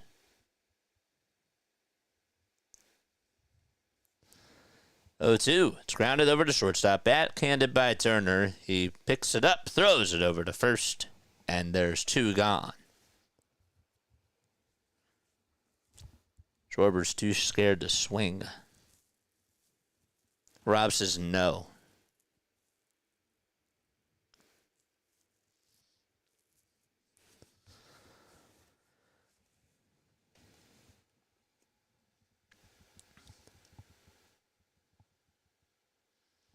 The pitch. It's grounded back over towards the mound. Sanchez makes it look easy as he plays it on a bounce and tosses it over to first. And just like that, 1-2-3 go the Rockies. We're heading to the 6th inning. Phillies are down 2-1. Nature is a mother. Is nature a mother? Is the sky blue? JJ, what are your thoughts on Alvarado, man? Okay. All right. You know, I wasn't going to say much yesterday because I don't like to misspeak. I really don't. I'm not the type of person that just blindly says something without doing research. Okay? That's just not who I am. And I have to be careful with what I say because guess what? There's such thing as clip farming. There's such thing as clipping. And you got to be careful. Okay? But here's what I'm going to say about this. Obviously, it stinks for the Phillies. And, again, like, you can take this however you want. But you got to know. You got to know the policies. You got to. You got to know what's going on into your body. And you need to know what the rules are. And that's on him for not knowing that. That's on him. So, you know, he has to take accountability for that. And that's really how I feel. I understand sometimes that there are certain, you know, medicines that you don't know like the full ingredients out there, but you have to be aware and you need to be careful. You got to be careful or else it can cost your team. And I do blame him for that. So that's really my thought. I didn't really want to. I didn't want to speak out of spite because that's just not me. So yesterday I was really commenting and I was just saying that this sucks for the bullpen, and that was, I thought, a safe way of going about it. You know. But that is really how I feel. You got to look out for your team. You gotta be aware of what's going on. The pitch is in there for a strike. And I don't think it was reported as Ozempic. So again, I'm not trying to speak out of context here, but from what I heard, it was another form of testosterone. 1-1 strike. And the pitch from Freeland, swing and a miss to JT. But I do hope that you understand, like, while I had opinions about it, I didn't want to speak wrongly about this type of a thing. I got to be careful. I have a platform, and again, with great power comes great responsibility. 1-2, and that is in there for a strike. And so JT goes down looking. Yeah, I agree. He has to know the ingredients and the stuff that he's putting into his body. Again, he's getting paid a lot of money to play in this sport, and you just have to know. You got to speak up, and the other thing too is that how did the medical staff not look out for this either? That's the other thing that I wonder. First pitch is in there for a strike to Alec Bohm. And the 0-1 is taken inside. What's up, Asia? How are you? What's up, Asia? Well said, brother, says Ryan. Yeah, I can't. I got to be careful. 1-1. Ground ball hit over to third base. Barehanded by McMahon. He bobbles it, and he'll have to eat it up as Bohm gets on with an infield single as he hits it right over to his counterpart. And so, the tying run is over at first base. Made contact and only ran, but McMahon took his eyes off the ball. The barehanded play is one of those tricky plays where it is just not as easy as it looks.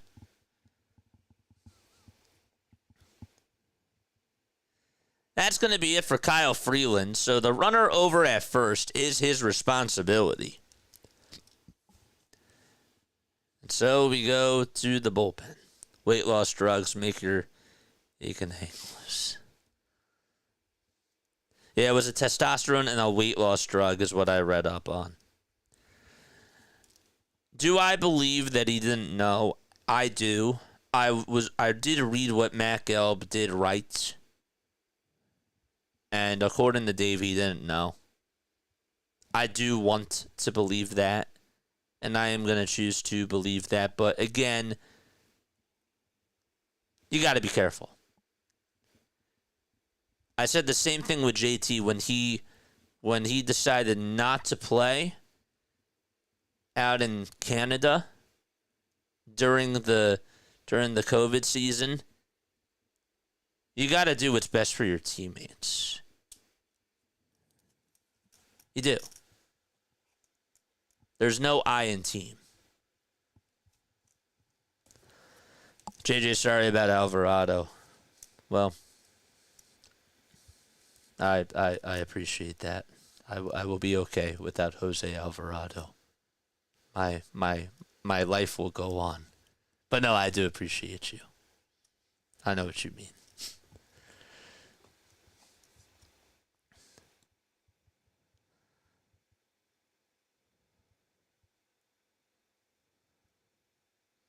Everyone who gets busted is an excuse. I didn't know what was in it. I only took it for weight loss. I just don't understand how the medical staff just was that naive and just didn't know. That's what I don't know. Jake Bird's going to pitch. He was a former closer for the Rockies once upon a time. Now they have him coming on in for middle relief. He has a 1.90 ERA in 27 innings. I would look into getting Jake Bird. That was another one. I thought, well, this guy, another Colorado guy, Jeff Hoffman was a Colorado guy. I'd be interested in it. First pitch is a sinker that just misses low.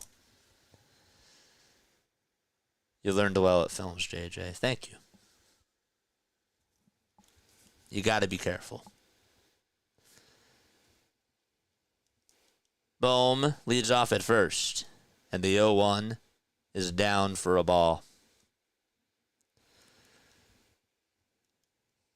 That's like part of the power of when you build a platform, is that it's really cool, but you got to be responsible.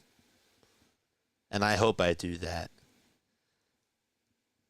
1 ball, 1 strike, and the pitch is low and outside for ball 2.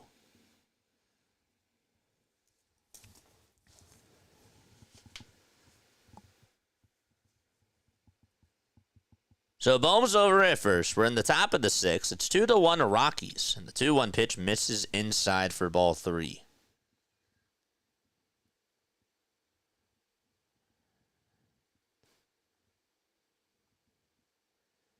Bird did allow a run in his last outing, but he did pitch in 2 innings. 3-1 on the way, swing and a miss on a 95-mile-per-hour fastball.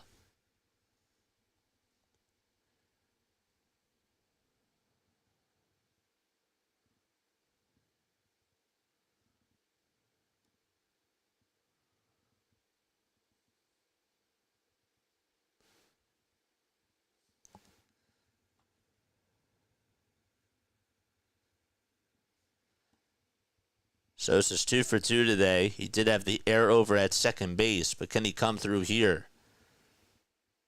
The payoff pitch to Sosa, swinging a ground ball, hit off the glove of the second baseman. The throw over to second, there's 1, and the throw over to first, not in time. It was actually hit off the pitcher, and Amador had to get on over to it. It almost got by him, and he had to make a shuffle pass over to the shortstop, so it's just a 4-6 or a 1-4-6 fielder's choice, if you will. MPP. Baby, you know me. What's up? Frustrated to see the offense get shut out by the most average pitcher in MLB history, Kyle Freeland. This is MPP. Here's the windup and the pitch. That's in there for strike 1.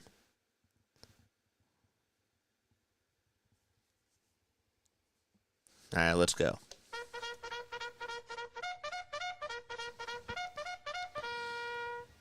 George! That was delayed because I didn't know if he was going to throw the pitch. And the toss bat to first, not in time. In the NL West, the Padres and the Giants are both one game behind the Dodgers. The Diamondbacks are 4 games behind the Dodgers and 3 games behind the Padres and the Giants. The toss bat to first, and Sosa is safe. Just got back in there. Oh, boy. Let's see again. He was leaning off the bag. Did he get his hand in there? Oh, boy. He just did. 0-1 is outside, and they decided to pitch out. And Sosa said, I'm not going anywhere.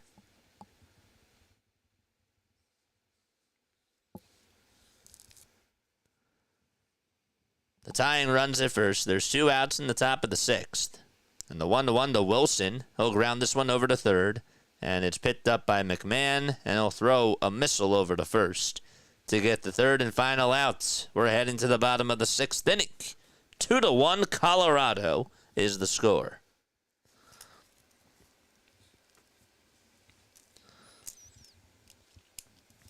Okay. Infield single. Round out over the third. 1-4-6, fielder's choice. Don't forget to like and subscribe, folks. And hit the like button as well, man. The like and the subscribe buttons are free. We got 275 people tuning on in and 112 likes. Let's change that. What do you guys think about putting McAble in the bullpen? 69% of you say absolutely yes, and 31% of you say absolutely no.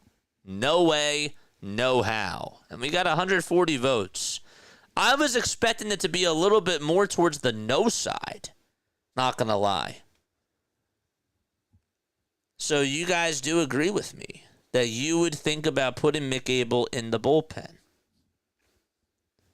You would think about experimenting with it. Again, it doesn't have to, it may not last long. I would try it. I would just try it. He has good stuff that you can use out of the pen. He does, like a 97, 98, 99 mile per hour fastball. And maybe, again, when you're going to hit a curve as a rookie, especially him, because there's going to be more tape out there. And the more times that you pitch, the more tape that there's going to be. So why not try to use him as a weapon? That's just the way I look at it, though. Kane had a better arm, obviously. Patrick Kane and McAble. That's funny. I'd put Abel in. He was great in his debut. He was. And again, okay, this is my conversation here. Okay, you ready for this? All right, Mick, step on into my office. All right, we're going to do a little role play here. This is going to be beautiful. The pitch is taken for a strike. Okay, so if I'm Dave Dombrowski, I'm like, Mick, we loved what you did in your first outing. We think that, you'd be really great in our bullpen, and we want to try to give you more of an opportunity to come up here. We know that you're young, and so we need you. We need you to come out of our bullpen. And we're going to put Ranger over there too, but we need you. We need you to come out of the bullpen. This is what's best for the team, and we want to try to go in this direction. It's not that you had a bad start or anything. We just think that it's in the best interest of the Phillies if you come out of the bullpen. That's what I'm telling them. First pitch, and there's a fly ball hit out over towards right field. It's going to be caught by Castellanos. Now Hunter Goodman's up. And the first pitch, he fouls off. Just simple as that. The ball is 1 strike. What do you think his response would be? The pitch, it's a ground ball, hit over to third base. Bohm spins again, turns, throws over to first. Nice play by Alec Bohm again. And so there's 2 up, 2 down.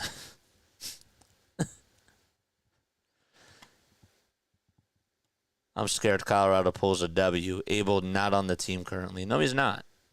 But I would call him back up. And that's what I would say to him.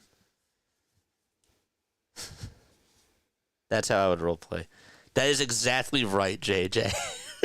He'd probably say, but I think I'm a starter. Like, I pitched really well in my first outing, don't you?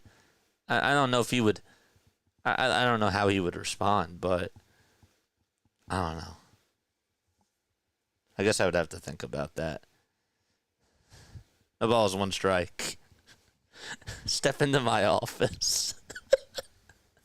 I should do more role plays. That'd be great. That'd be really good content. 0-1, foul ball. Ranger, we love you, buddy. And this is no diss for you. This is no disrespect. But you know what happened to Alvarado. We were going to have this conversation sometime, some way. And guess what? We need you, buddy. We need you out of the bullpen. But you could be a starter sometime. But, you know, your agent is not going to be happy with this. I know. I probably wouldn't say that. 1-2. Line drive down the left field line. That's a foul ball. I probably wouldn't say that. Maybe it's a good thing I'm not making these decisions.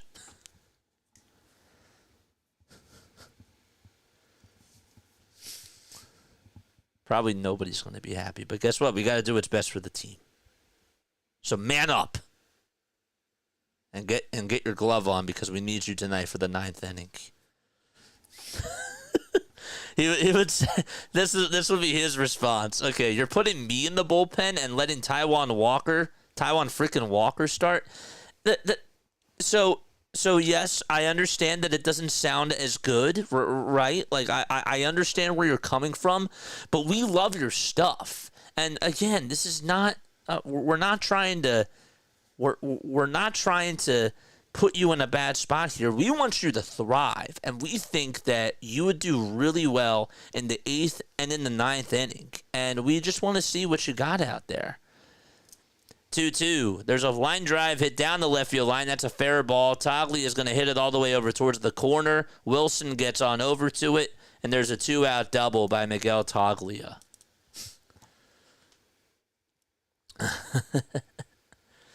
Will the Twins and Guardians game finish, or will they call it off? Well,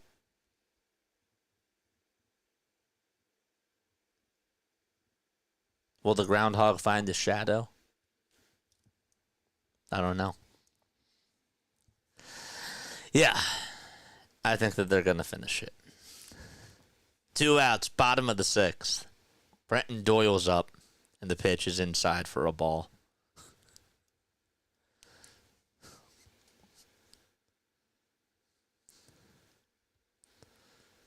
Putting me in the bullpen and letting Taijuan Walker start. Calm down, Ranger.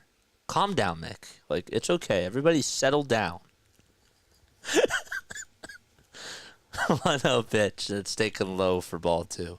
Cristopher Sanchez is pitching. He's not going to the bullpen anytime soon.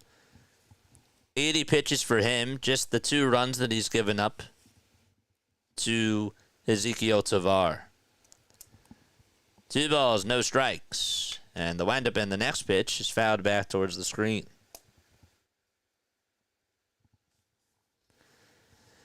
Don't forget to like and subscribe, folks.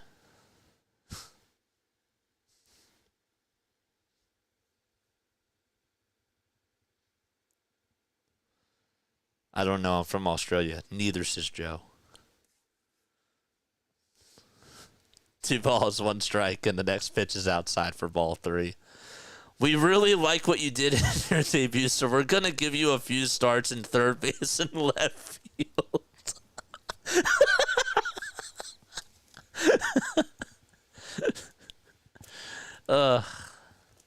I love joking around with you guys. But I would pull him on into my office and say those things. 3-1. Fly ball hit out over towards deep left field. Wilson's on the run. Can't make the catch. Tries to dive for it. It bounces over his head. And it goes on into the stands. It's an RBI ground rule double. And Wilson could not get a good jump out there. It's a 3-1 ball game on the RBI ground rule double by Brenton Doyle. And again, not a good pitch from Sanchez. Left a fastball out over the middle of the plate. and Doyle just ripped it out to left field. It went 389 feet or so, and Wilson just couldn't get there. He was about a couple of steps away from the ball.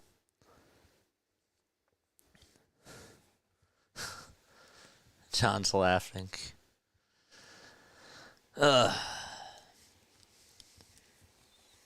So they give up the run back. And Ryan McMahon's up, and he takes the pitch outside.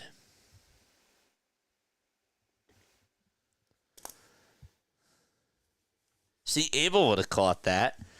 Well, that's why they put Rhys Hoskins out in left field. That was a Matt Klentak move. 1-0, it's in there for a strike. They thought, you know what? Like, let's just bring in Carlos Santana. Well, put him over at first base. Rhys, you're out in left field, man. You can play that, right? No, but I can try. 1 ball, 1 strike. And here's the pitch. And there is a foul ball hit back towards the screen. I should get like a deck of like index cards and just do like situations and then just figure out like how would I assess it? What would I say? 1-2, and it's down for ball 2. Losing to a 7-36 team is the worst in the league. Wow, Phillies are embarrassing. Well, the Diamondbacks did it too. The Padres did it as well. I think that the Dodgers also lost to the Rockies. So again, like, yes, but it's also baseball. 2-2, that's fouled away. I agree with you, but you're going to lose to bad teams. It's just inevitable. I hope that they don't say that because that's a loser mentality. But it's just part of sports. 2 balls, 2 strikes. And here's the next pitch. Swing and a miss. And Sanchez strikes out the lefty McMahon. We're going to the 7th inning, 3-1 Rockies. Okay. No Phillies gonna win. I still think that they can pull this out. I do. It'd be cool if they could score some runs, says my cool hooks. It'd be really cool if they could win this game. It'd be even more cool if Mick Abel could come out of the bullpen. That altitude isn't easy to breathe in. That's why Joel Embiid struggled. It was because of the altitude. It's a results league, man. You gotta step up. You know, I'll never forget. I was warming up, or I was a couple months ago when I was playing basketball in the morning, and I was out there with a group of people. I was complaining. I was like, dude, like the wind blew that. Did the shot go in or not? I gotta put the ball in the net. That's what matters. Doesn't matter if I have a broken hand or what. The ball has to go through the net. It's the 7th. We will finally wake up. Alarm clocks. The alarm clocks are coming. Is the top of the lineup coming? Because that's when I want the alarm clocks.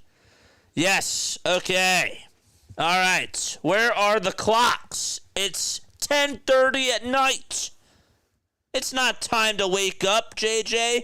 Well, if you're the Phillies, it is. It's time to wake up, baby.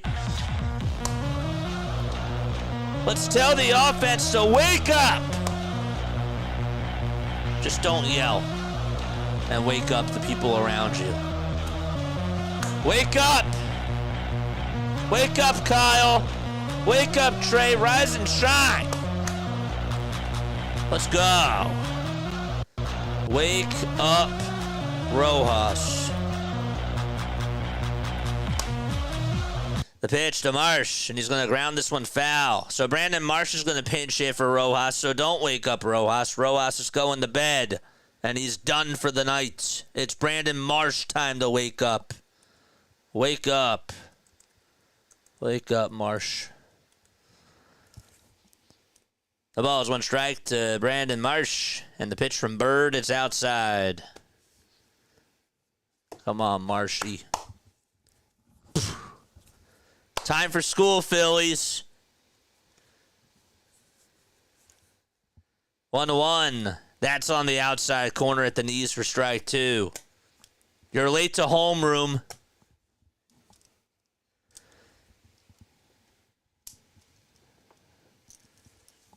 One ball, 2 strikes. And here's the pitch to Marsh. Wide and high for ball 2. All right. Maybe this will wake them up. Maybe this will wake them up. Charge! You think that got them out of bed? 2 balls, 2 strikes. And here's the windup and the next pitch, and Marsh gets a piece of it and fouls it off.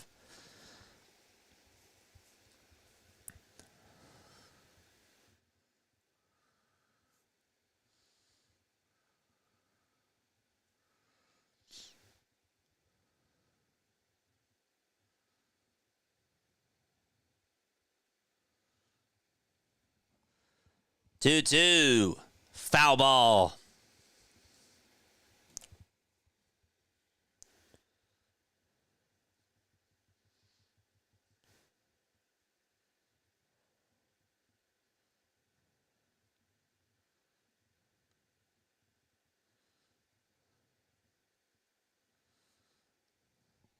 The 2-2 pitch to Brandon. Ground ball, base hit into left center field. Doyle's going to get on over to it. Marsh gets aboard, and the tying run is coming up. And Rob Thompson makes some moves. Okay, all right. Rally time, baby. Where's my rally towel? I don't have it with me.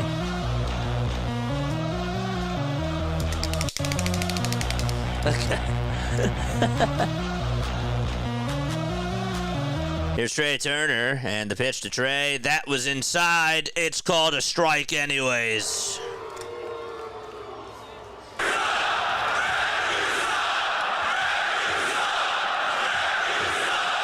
No balls, 1 strike. Marsh leads off at first. We are getting a rated from BW. What's going on? 0-1 pitch, and that's in there for strike 2. I see Janet's here, so that's why I assume. What's going on, Janet? What's up, BW?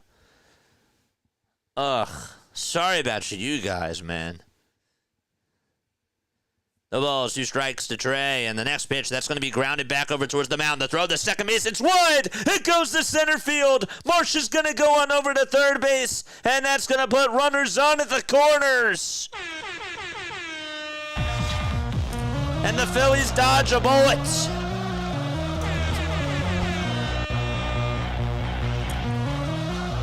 That is an error on Jake Bird.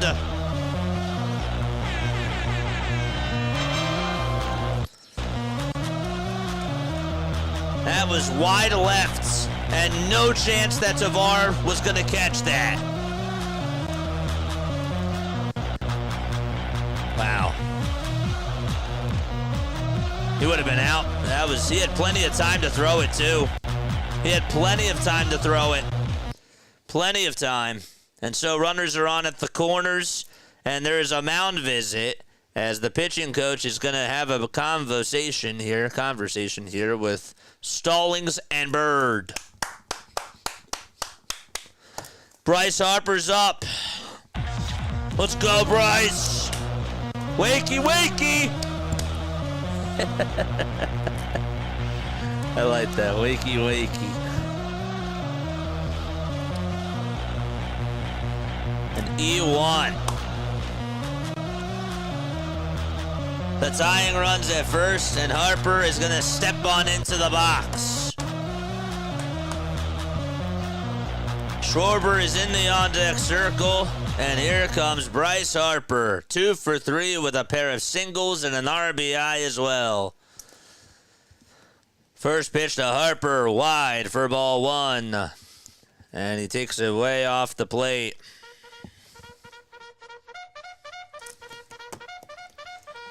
Charge! 1 ball, no strikes to Harper. The windup and the pitch outside and high for ball 2. Looks like he doesn't want to have anything to deal with Bryce. Bird has gone 2/3 of an inning. He's given up a hit. He also had an error as well.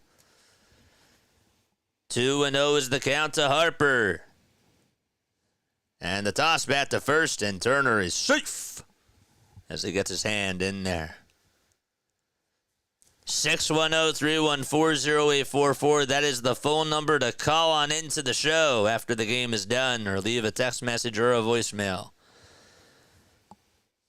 2-0 pitch to Harper. It's a strike. He takes a curveball on the upper third of the zone.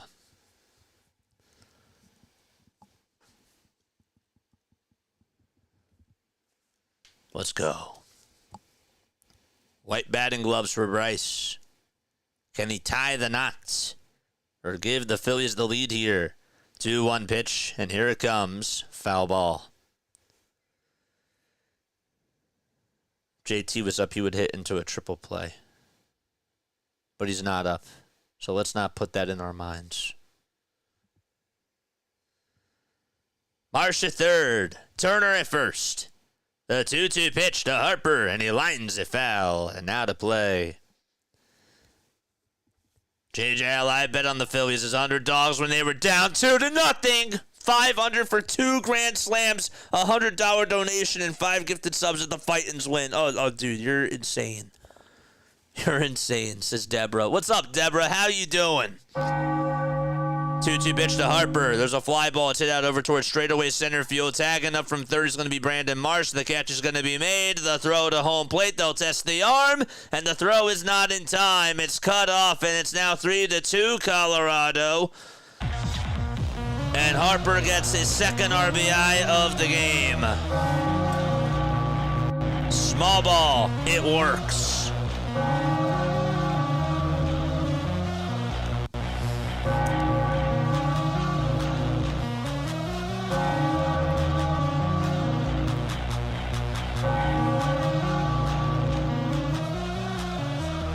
Here's Kyle Schwarber at the plate. Turner still is at first, and the first pitch to Kyle. There's a ground ball hit over to second base. The throw to shortstop. There's one. The throw back to first in time for a 4-6-3 double play.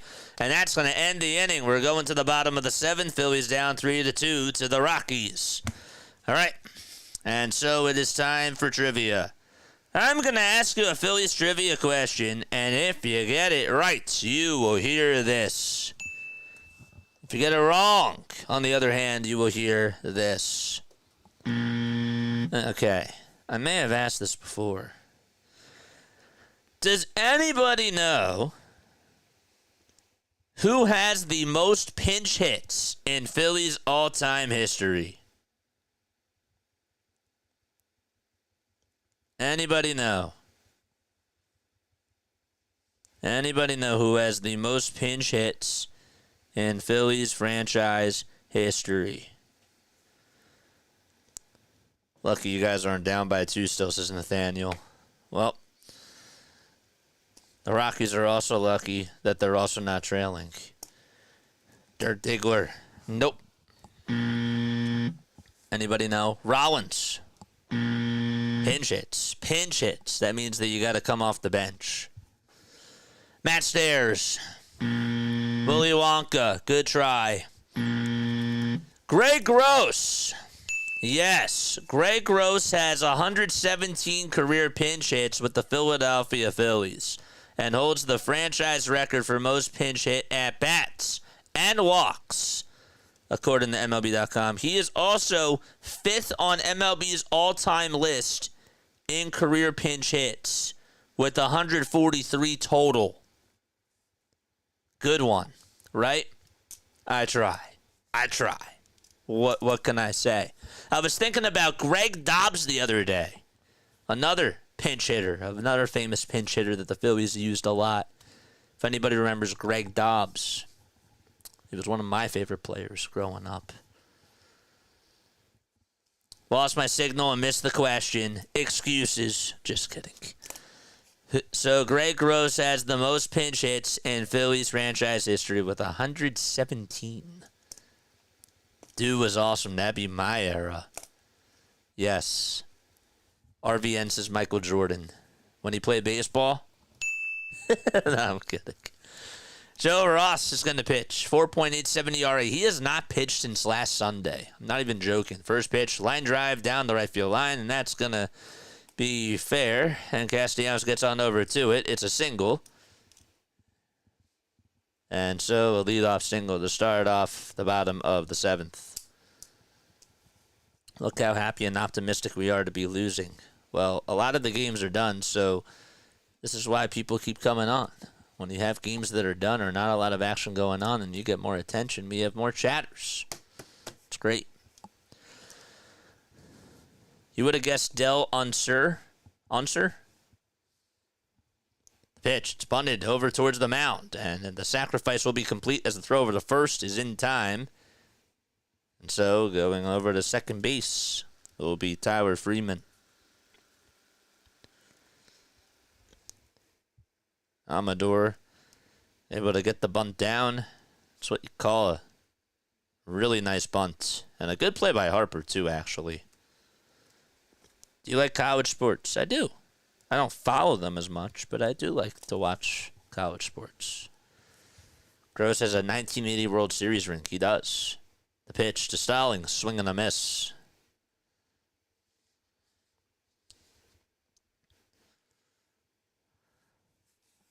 What's up, Nathaniel? Guys, hit the like button and hit the subscribe button as well. We go live for every Phillies, Sixers, and Eagles game, but we also do Sunday Night Baseball as well. 0-1 pitch. Foul back towards the screen. Excuse me. Sorry. There's an article from MLB.com for the best pinch hitters in Phillies history, and they say that Del Unser is number 1. Number 2 is Greg Gross. Number 3 is Greg Dobbs. 4 is John Mayberry. Really? And 5 is Tommy Hutton. I don't know. I would put Tommy Hutton over John Mayberry Jr. 1 ball, 2 strikes. John Mayberry Jr. really is a... I mean, was it really just for the 2009 season? John Mayberry Jr. here may surprise people, but he posted impressive numbers as a pinch hitter. He ranks 30th in pinch hit plate appearances in franchise history. He hit .295 as a pinch hitter. What? Would have never guessed that. 2 balls, 2 strikes. Bottom of the 7th, 1 out. Never forget the grand slam. Del Unser, in this article, he's the best. He's considered to be the best pinch hitter. And this article was written in 2020 by Todd Zalecki. Why would you put Mayberry 4th, though?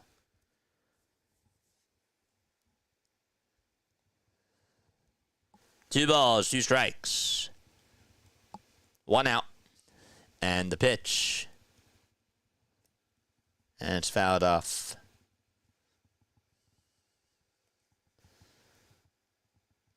Unser had 2 stints with the Phillies. He was here from 73 to 74.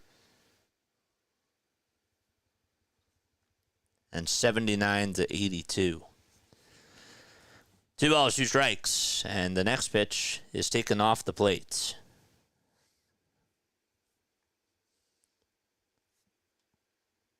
Would you say that John Mayberry Jr. was the 4th best pinch hitter in Phillies franchise history? That's crazy. I think. 3-2 pitch. That's going to be flied out over towards straightaway center field. Marsh gets under it, gets a good read on it, makes the grab. The throw is going to be drawn over to third base. It's cut off by the shortstop, Trey Turner. And tagging up from second, going over to third base is Doyle. I think Jason Joseph is the best pinch hitter of all time. Aww. But I start on here. RB pinch hits for me, and so does Mike Sports Vibes. So you think I'm better as a pinch? No, I'm kidding. I know what you mean. I know what you mean. I appreciate you. I just had to bust your chops. Thanks, man. I appreciate you. 2 outs. A runner on at third, and the pitch. It's outside to Jordan Beck.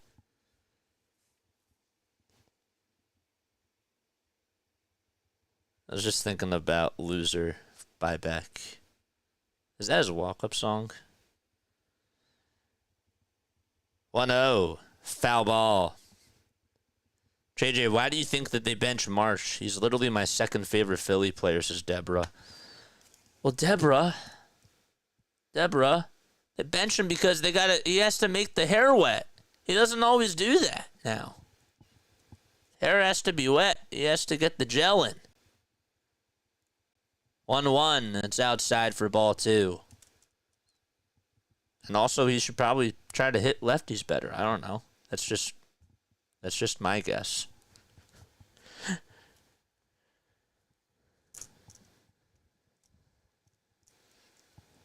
2 balls, 1 strike. I do like Brandon Marsh. I do. 2-1, it's outside for ball 3. I wish he was playing better, though. Need big pitcher energy right now. Well. 3-1. There's a ground ball hit over to third base. Bomazzi throws it on the run over to first. It's in time. We're going to the 8th inning. Phillies are down 3-2 to the Rockies. Castellanos, JT, and Bohm are coming up. Phillies are down to their final 6 outs. Where's Michael at? Did Michael go to bed? Where's Michael? I haven't seen him on here tonight. Because he forgot the plastic bench covers the dugouts. Oh, is that why, John? Is that why? Super B-Boy, what's up? Magic 8-ball time. Magic conch shell. What shall we do now? Nothing. Please tell me you've never watched SpongeBob. Please. Where's Scott, says John? I don't know. He's not here right now. Can I take a message? Frank says, I just got home. How's Freeland doing? Is he still in? Is he in? No, he's not in. I could take a message for him, too. Tell him to get back in the game. You can't. That's the rules of baseball. It's not basketball. It's not football. It's not hockey. It's baseball. In spring training, you can do that, though, and I really did not know that. Kyle Freeland went 5 1/3. He did allow 7 hits, 1 earned run, 2 walks, and he struck out 6 batters. In case you are wondering.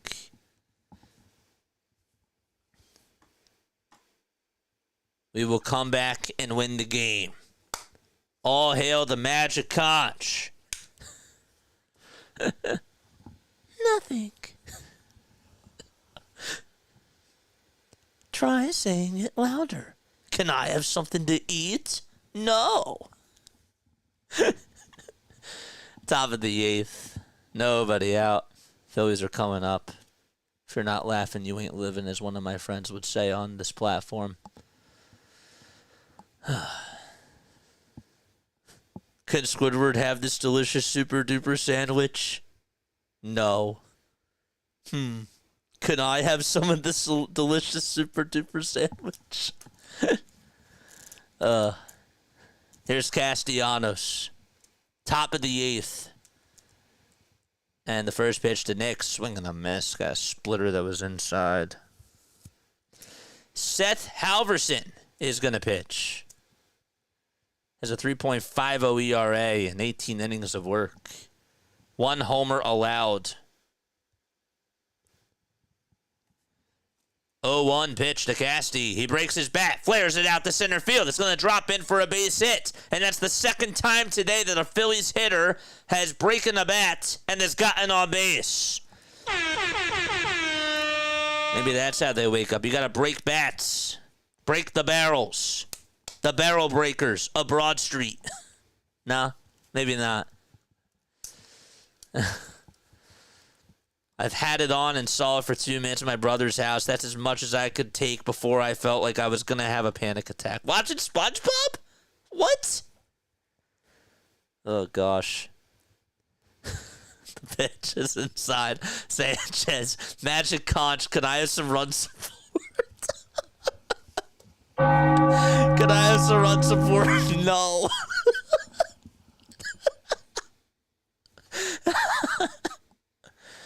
1 ball, no strikes to JT. Next pitch, and it's a wild pitch, and Casti goes over to second.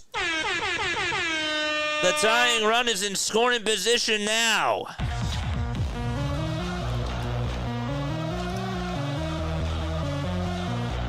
It was not even close. And Stallings just couldn't even block that. 2 balls, no strikes, tying run at second. Can the Phillies tie the knot here? The 2-0 pitch to JT. It misses inside for ball 3. Scott's here. What's up, Scott? Is mayonnaise an instrument? No, Patrick. Mayonnaise is not an instrument. Horseradish is not an instrument either. 3 balls, no strikes. And the next pitch to JT, it catches the outer third of the zone at 99 miles per hour. Please no Wes Wilson. Well, we have a ways to go before that happens.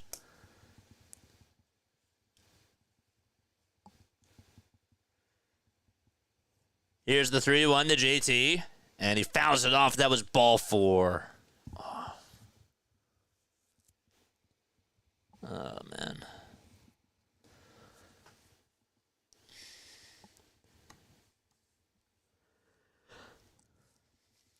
Casty's at second.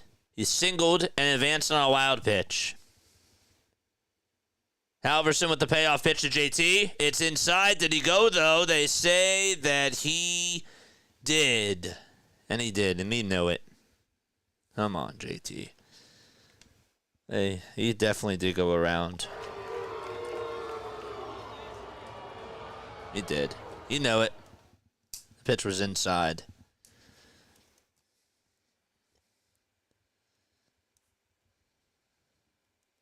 Here's Alec Bohm. Flied out to left his last time up, and he takes the first pitch outside for a ball. It was a 3-0 count, too. At least it wasn't a double play. Please and thank you. I was on magic mushrooms, so that may have been the problem, JJ. I got you. That's understandable. The 1-0 to Alec. Swing and a miss. That was at 100 miles per hour, and he wanted that. He did.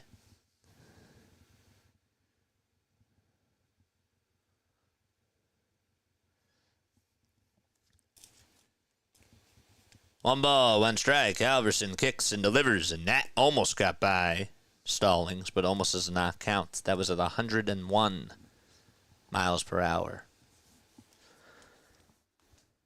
We are reaching the 11 o'clock hour. 2 balls, 1 strike. Tying run at second. The 2-1 to Bohm. Fly ball hit out over towards deep center field. That's going back over towards the track. And it is gone!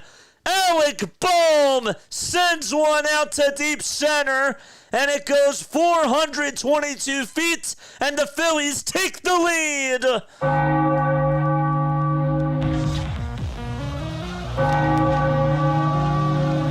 The last time he was up, it just stayed in the yard. And this time it goes out. I didn't even think it was going to go. That just kept carrying.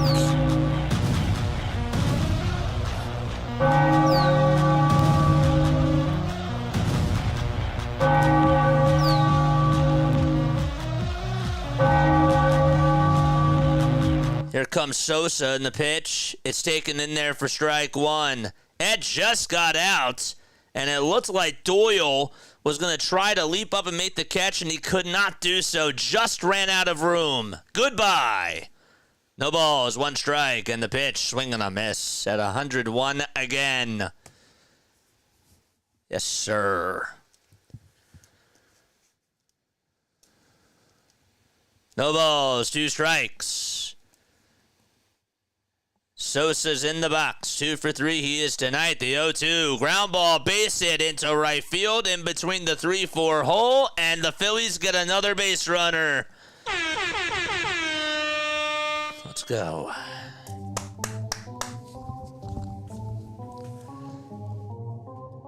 And Max Kepler is going to pinch hit for Wes Wilson. Charge! Phillies got the lead 4-3 against the Rockies, and I think that's going to be it. Let's see. Nope, they're going to keep him out there. They're just going to talk to him. Rockies' money line now is at plus 380. Phillies own the 8th inning. Sean Fitzpatrick says, steal a bag. Don't commit any crimes, but stealing a bag would be kind of nice here.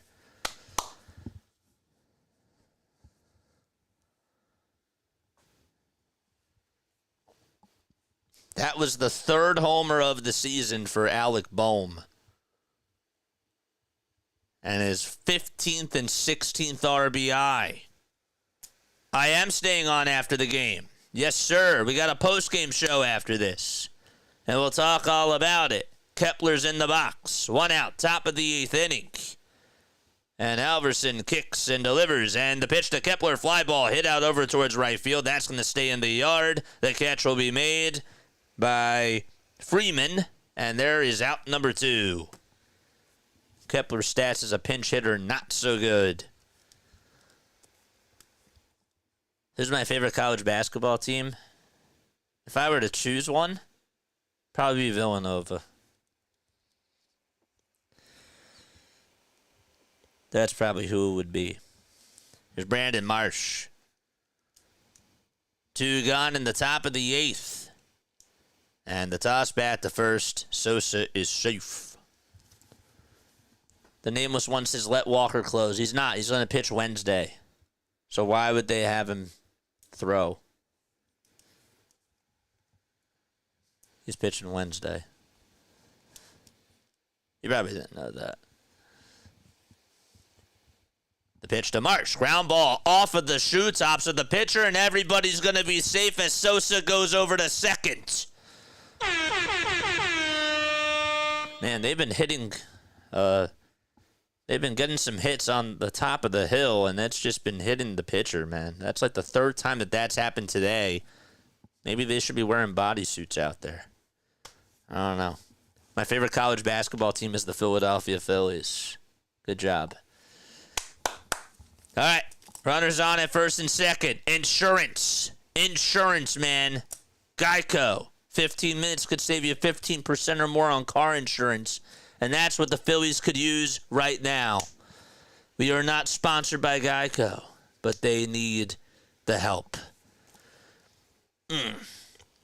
So 2 outs, Scott Alexander is warming up in the bullpen. Magic conch shell. Will the Phillies get another run in this inning? I don't know. Okay. Here's Trey Turner.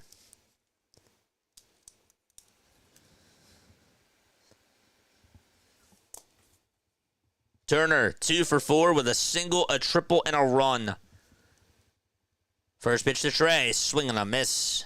That thing climbed up the ladder and went at 100 miles per hour. How about the Diamondbacks spanking the Dodgers 7-0 so far in the top of the 3rd? Wow. No balls, 1 strike to Trey. And here's the windup and the pitch to Turner. Fly ball hit out over towards right center field. That's going to drop in for a base hit. It gets by the center fielder. The right fielder's going to back him up. They're saying, run home, baby. Run home, Marsh. And he does. A 2-run double by Trey Turner. And the Phillies are up 6-3. They own the 8th inning. And the magic conch shell says yes. Let's go.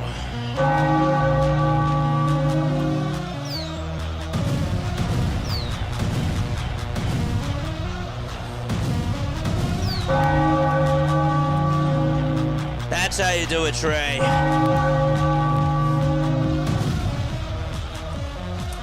And he is over at third. Halverson's day is done.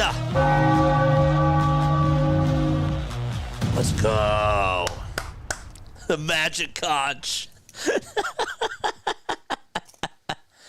That's great. Oh, it's beautiful.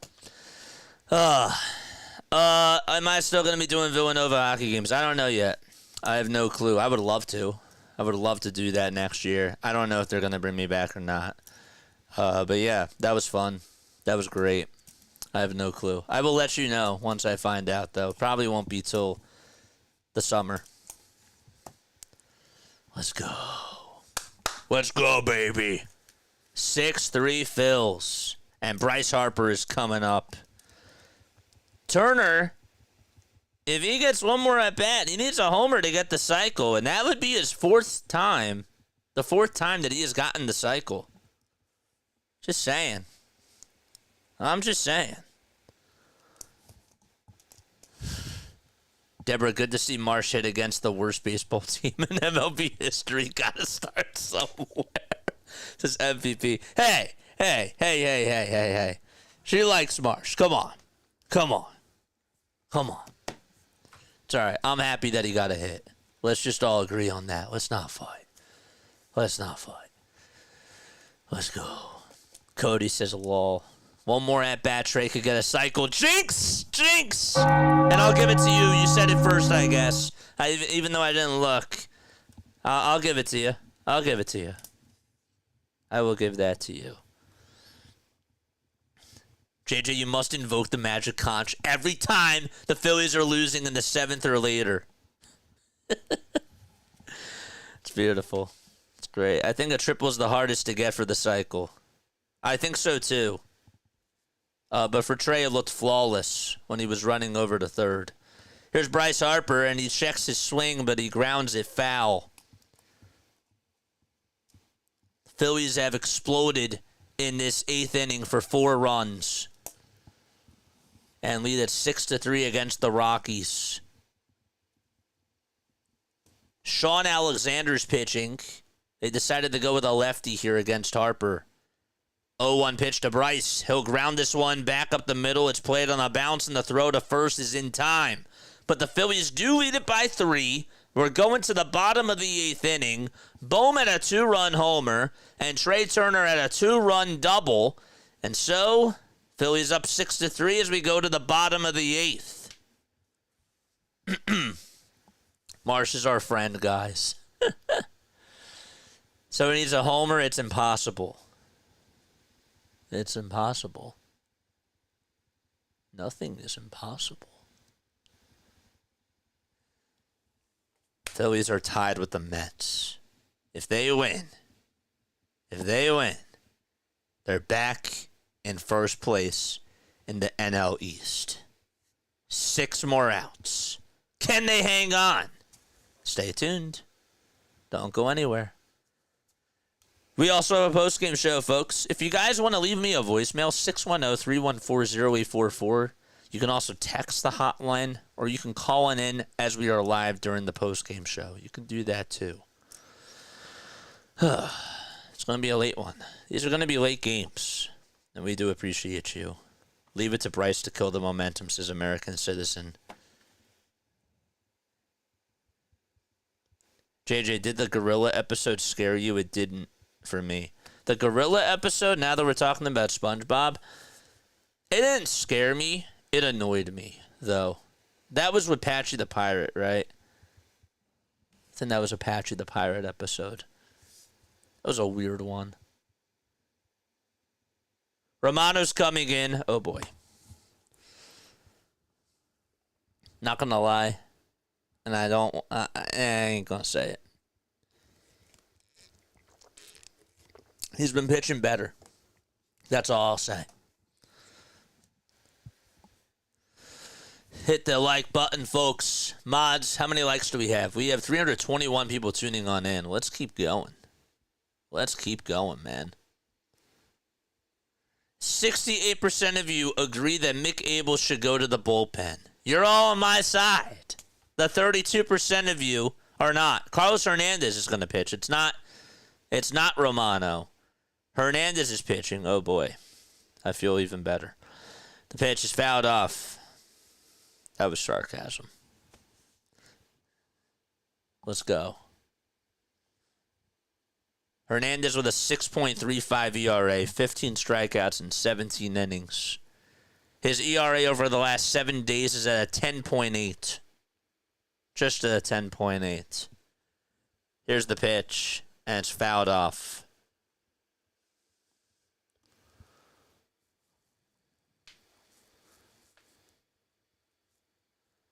No balls, 2 strikes, and here's the pitch. It's popped up. It's hit out towards the right field side. It's going out of play, though, as Casty runs out of room. I did too.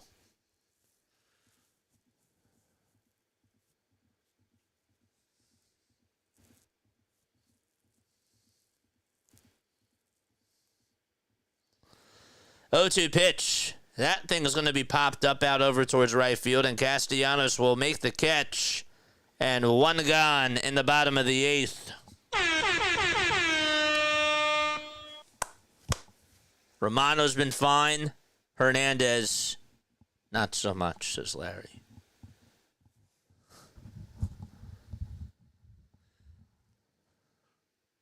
ERA's better lower right. The pitch, Nats outside. This is what I'm gonna hold on to, though. In his last outing, he went 1 inning and he had a strikeout. Okay, that's all I'll say. 1 out. And the pitch is fouled back towards the screen. As somebody on our channel would say, it's still a pig at the end of the day. That's okay. We'll cover. We'll work around it. 1-1 pitch. Nats in there for strike 2. Or it's actually, that's outside for a ball. 2 balls, 1 strike. And Hernandez fires again, and that's outside for ball 3. This is Hunter Goodman up to bat.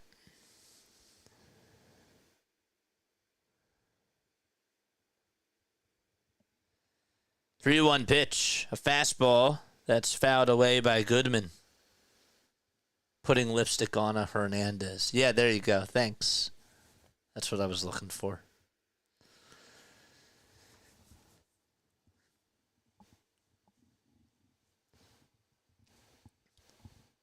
Payoff pitch from Hernandez. Fly ball hit out over towards right center field. Marsh drifts towards his left side, runs for it, and makes the grab by the letters for out number 2.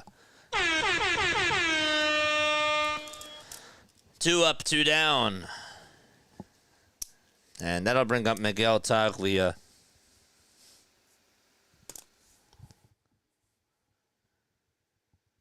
Bacon, pork chops, ham. It's all a pig at the end of the day.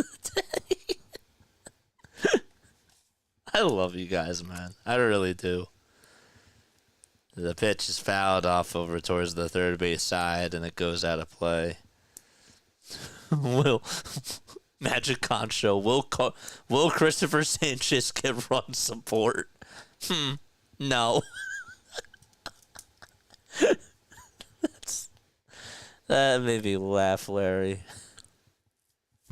That other comment made me laugh too, though.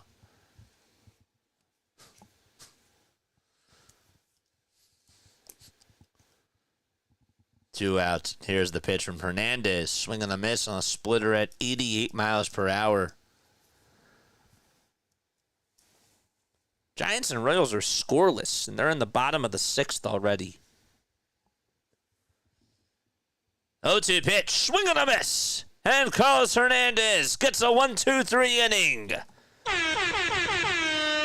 Just what the doctor ordered. And we're heading to the 9th. Schwarber, Casty, and JT are due up in the batting order. Sosa gets credit for the win if we hang on. And Bohm, actually. Alec Bohm might just be the MVP for today. Don't forget to like and subscribe, folks.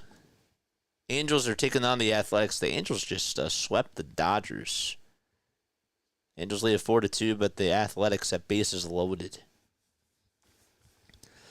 Sean says, Schwarber to start off the ninth, please and thank you. Is that for a bet, or is that because you like the Phillies, or is that for both? Or do you just want Schwarber to hit a home run because you like Schwarber? Or is it all three?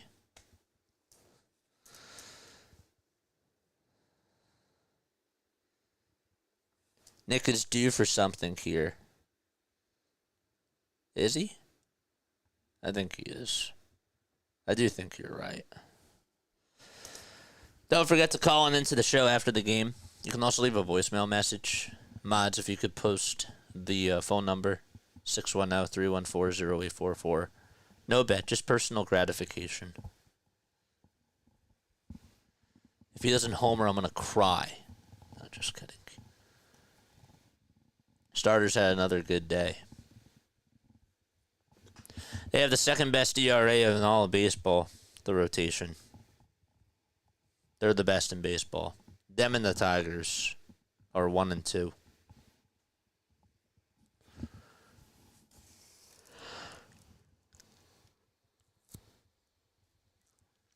No Discord tonight. Haven't done Discord in a couple of weeks.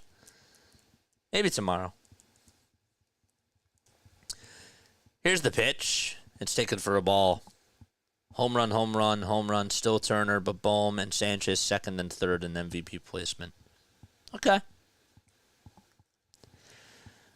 1-0 pitch to Kyle. Here it comes. That's off the plate.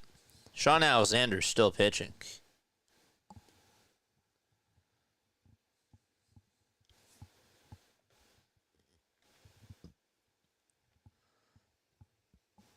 Jeez.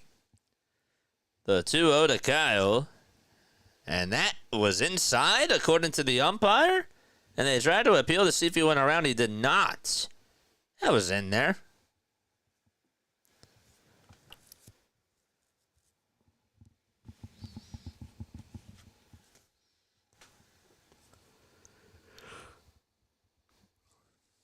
The 3-0 to Schwarber.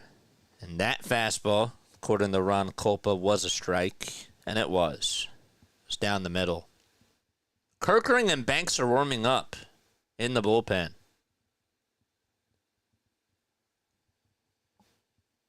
The 3-1 to Schwarber. And he fouls that one off. LA Frogers are getting swept at home. Says American Citizen.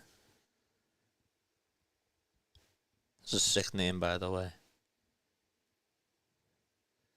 3-2 to Schwarber. Fly ball hit out to deep right field. It's not coming back. It's gone. Into the second deck it goes, and it bounces over the rail and goes into the first row. That was 466 feet, and it was a bomb indeed.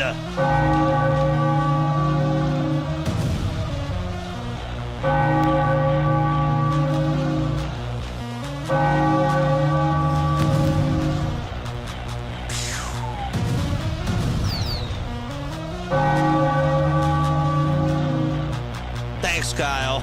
Says Sean.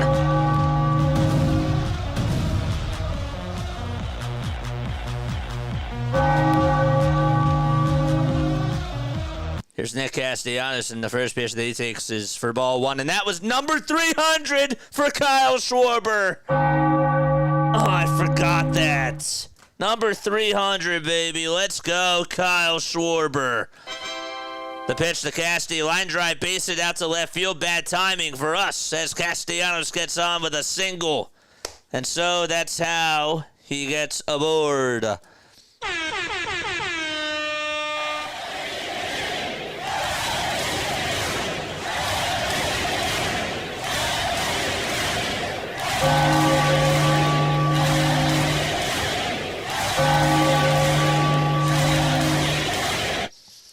JT Realmuto wouldn't have gotten out in any other ballpark. The first pitch to JT is going to bounce away from the catcher. And so Stallings actually finds it now. And Casti stays put at first. Sean did call it. Well, no, he said, can you hit a home run? He didn't say he's going to hit a home run. He said, can you? 1-0 pitch. That's in there for a strike. There's a difference.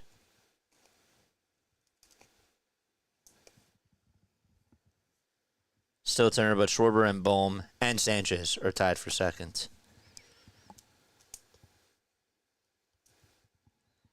The 1-1. That's inside and low for ball 2. Pay that man, please.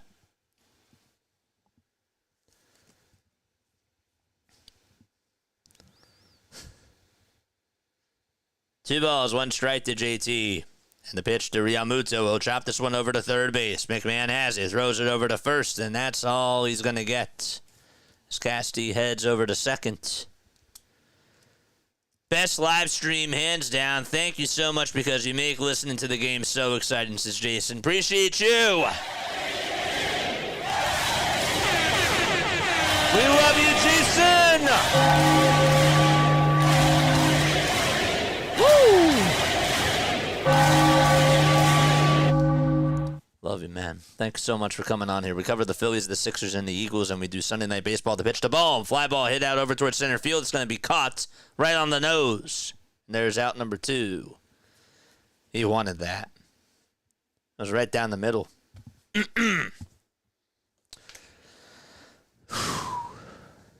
Phillies, Sixers, and Eagles. People are like, well, you do the Sixers and the Eagles too? And I'm like, yes. I know it seems like I'm live for the Phillies every single day. But yeah, I do them as well. And we'll do some Flyers games next year. Here's Edmundo Sosa, and he actually swung on and missed at the pitch, and they hit him right on the foot, it looked like. Edmundo today 3 for 4 with 3 singles and a run scored. Can he get on with another hit here? The pitch, and he swings and misses at another changeup that was also in the dirt. After the game is done, calling into the postgame show. You can also call in now. I'm just not going to answer, but you can leave a voicemail message, or you can text 610-314-0844. That is the play-by-play with JJ hotline. Here's the windup and the 0-2, and Sosa takes it in the dirt. Seema Fox. Did your husband hit the like button? Shorebomb to start the 9th, please and thank you, is what Sean Fitzpatrick said. Called it.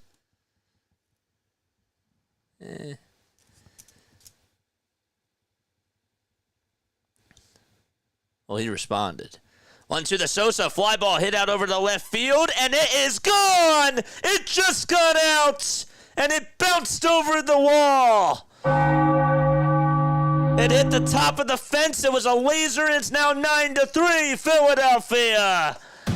Let's go.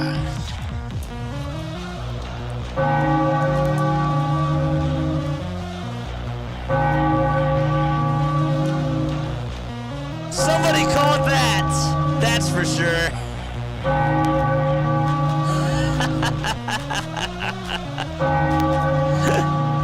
Somebody did call that, yes.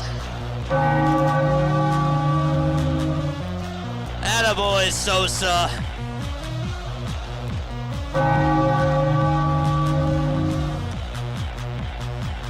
The pitch, and that's in there for a strike. Sean, you are the man. He's the MVP of this game, seriously. The balls, 1 strike. He probably just walked off the stream and was like, yep, I'm a fortune teller. 0-1, it's outside and low for a ball. Stop spoiling the chat, Sean. What are you doing? No spoilers. Somebody time them out. Just kidding. 1-1. Line drive down the left field line. That's a fair ball. And the left fielder will cut it on off. That's back. Kepler's going to go to second. The throw is off the line. And another extra base hit for Philadelphia. Wow, so Trey Turner could bat. Oh my gosh, Trey Turner could actually get the cycle. That's crazy. Turner could actually get the cycle. Rojas is up, and Trey Turner is now in the on-deck circle. We need Trey to hit the homer to get the cycle for the 4th time of his career.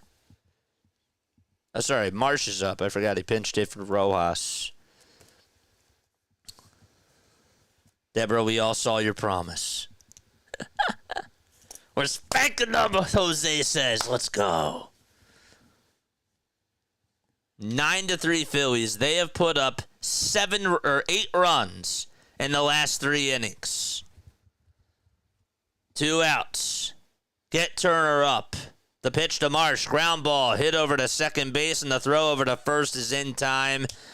And that is going to be it for the Phillies. We're going to the bottom of the 9th. It's 9-3 Philadelphia as Schwarber hits a homer and Edmundo Sosa leaves the yard as well. Okay. Well, we can't have it all, can we? We can't have it all. But it's okay. I'll take 9 runs. It's so embarrassing that the Phillies can only put up like 1 run against the Rockies. It's so embarrassing. How can you do that versus an 8-win team? They should be embarrassed.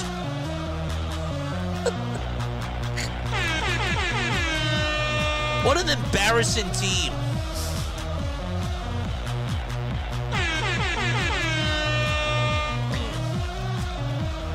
Crazy.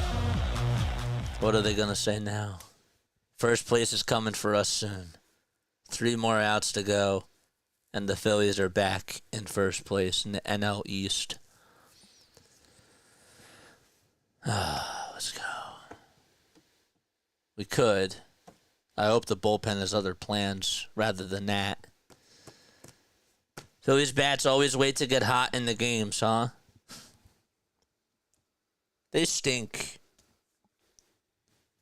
They lost to the worst team in baseball. Where are those people at?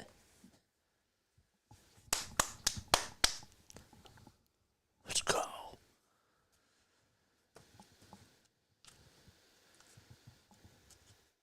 Against an 8-win team, it shouldn't count unless we win by 10.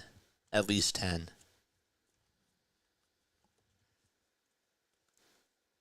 If the Dodgers lose, we're number 1 in the NL. Is that true? Let's look at the standings. Yeah, you're right. If the Dodgers do lose, Phillies are going to be half a game behind Detroit. Well, 1.5 behind Detroit. And they would be, yeah. You're right about that. And the Dodgers are losing 7-1. That game is still in the bottom of the 4th. Here we go. Banks is going to pitch. That's outside and high for a ball.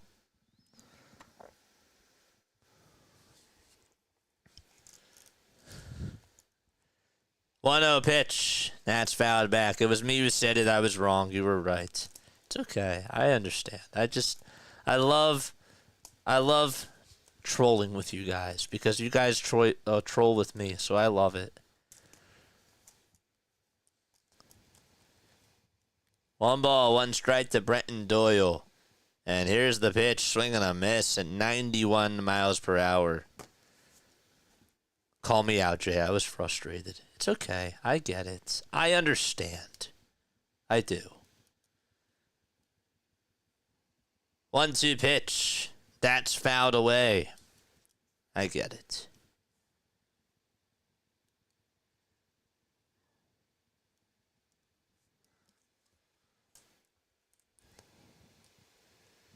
Banks gets set at the letters again. And here's the 1-2 pitch. And there's a fly ball hit out towards center field. Marsh tracks it down. 1 away. Hit right to him. He said, "Come to Papa." And he squeezed it. He said, "I got it." Somebody's going to cut that. Somebody's going to cut that. And they're going to make a meme out of it. 1 out, bottom of the 9th, and the pitch, swing and a miss. If you didn't see that, you got to go back.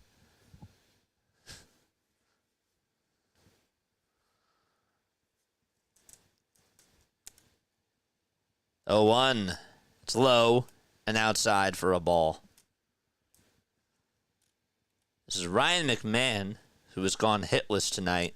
He's 0 for 3 with a pair of groundouts and a strikeout.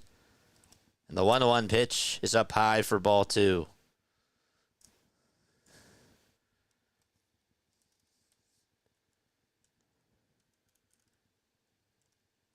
The Marlins came back and beat the Cubs. Wow. They came back and won. Next pitch fouled off. The Twins game just got suspended. They will finish that, I assume, tomorrow. 2-2 pitch. It's going to bounce in the dirt for ball 3. Don't forget to like and subscribe, folks. We got 320 people tuning on in. We got to get to 200 likes. How many are we at? We're at 177. Let's get to 200. 3-2 pitch. Swing and a miss. Out number 2. Cha-ching. Bullseye. And the Rockies are down to their final out.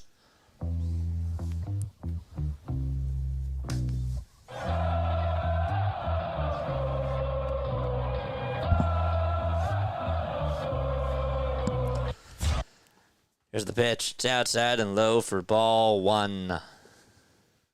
And you're panicking because we're coming for that number 1 spot. One more out to go. Let's go. 1 ball, no strikes. And here's the pitch. It's fouled away.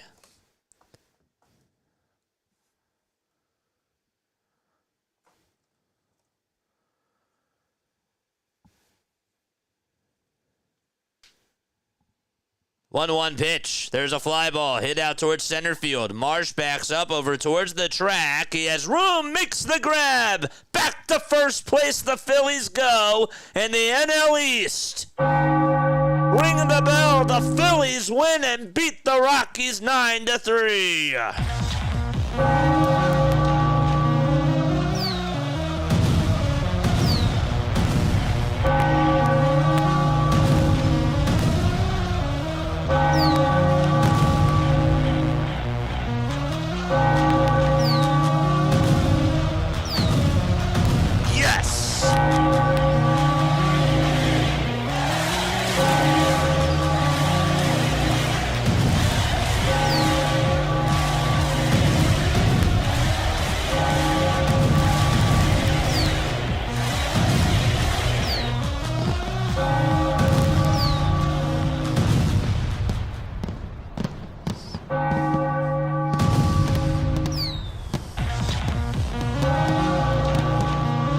Let's go, baby.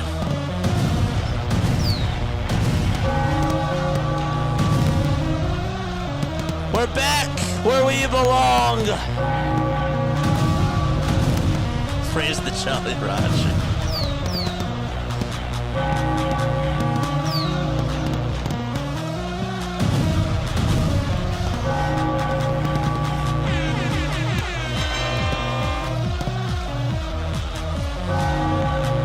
Go.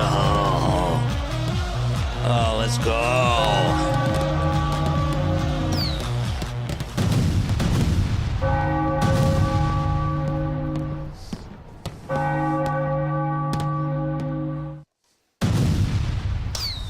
Let's go. Nice. Very good win. All right. I got a post-game show. We're going to break it all down. And we'll see you in a little bit, man. Just overall thoughts. Yeah, nice win. Let's try to take game 2 tomorrow. The runs, better late than ever, but guess what? They got the runs. Edmundo Sosa's swing was nice. Kyle Schwarber, man. That guy is a tank. That guy is the real deal. 300th career homer, man. I'm sorry, that's a milestone. That's a milestone.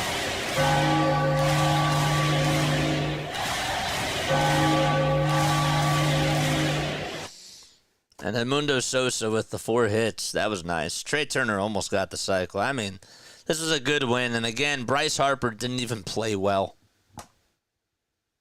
Scary. Good win by this team. Yeah. I'm not going to get overly hyped, but it was a good win. If you guys are not going to stay on for the postgame show, I understand. It's 11:30 at night. Hit the thumbs up button on your way out. Spread the word. Hit the subscribe button as well. But yeah, we will be back on for the postgame show in just 3 minutes. Okay, just give me 3 minutes. You can call on in too. If you want to give me your thoughts, 610-314-0844. That is the phone number. Cristopher Sanchez also did pitch in this game. Let's give him a shout out as well. He pitched very, very well. And yeah, I'll see you very, very soon. Don't go anywhere. BRB.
Graduated from Rowan University in the spring of 2022 with a sports communication and media degree.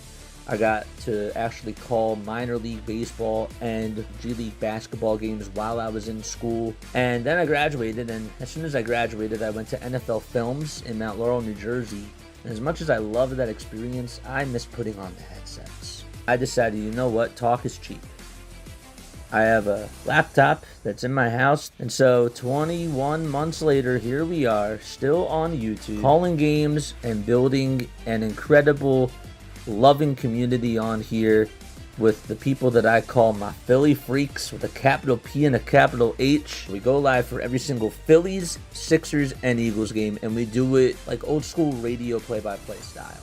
I'm Jason Joseph, and this is Play-by-Play with JJ. I showed a swung on, barreled out to right field. Bye-bye baseball. That baby is long gone. Magic Conch Shell. Can the Phillies get 9 runs? Magic Conch Shell. Can Kyle Schwarber homer? Magic Conch Shell. Can Edmundo Sosa go 4 for 5 today? All the answers were yes, and it worked. But all jokes aside, man. Good win by the Phillies. Very good win. And again, if you guys want to call in into the show, 610-314-0844. That is the phone number. That is how you get on in. First and foremost, this is where I want to start off with. Okay, I don't want this. I know it's going to get swept under the carpet, but Cristopher Sanchez pitched very well. If Cristopher Sanchez doesn't pitch you this gem, you are not in a position to win. I know it's the Rockies. The Rockies have not had a good season at all whatsoever. They're 31 games now under 500. But let's call it a spade. Let's call a spade a spade. Cristopher Sanchez, besides the couple of hits, the one hit that he gave up to Jordan Beck, and the home run that he allowed to Tovar, and the RBI double as well. Other than that, he looked pretty good. He did pretty much what you expected him to do. And to just to watch him at this point, just be as automatic as he is, it's special, and he was great. Again, 7 strikeouts, 5 hits allowed, no walks. None. Again, had a couple of mistakes, but he put you in a position to succeed, and you're not winning this game if it weren't for Cristopher Sanchez. The bullpen looked good. Joe Ross went an inning, allowed 1 hit. Carlos Hernandez, if there was a time to put him on in, I guess it was this game against this type of a team. 1 inning, 1 strikeout. Banks closed it out in the 9th. It was really just a stress-free game up until really past the 6th inning or so, the 7th inning, I'll say. You could just kick your feet up, and then the Phillies did what they did. I was on the high yesterday. I'm not going to be on the high today, but I will tell you this. Did they take a step forward today? They did. I wanted the main goal from this series, to me, was for the offense to get right.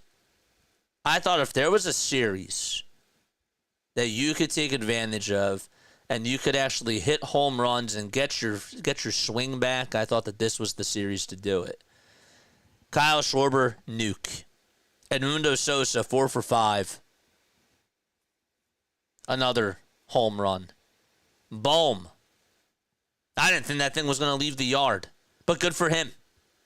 Good for him. He hit it to the deepest part of the ballpark, too. And Doyle thought maybe he had a chance to track it down and get it. And he did not. Cassie, 2 for 5. Trey Turner, triple, double, single, 2 RBI. It's great. Harper did go 2 for 4. I made it seem like he slumped today.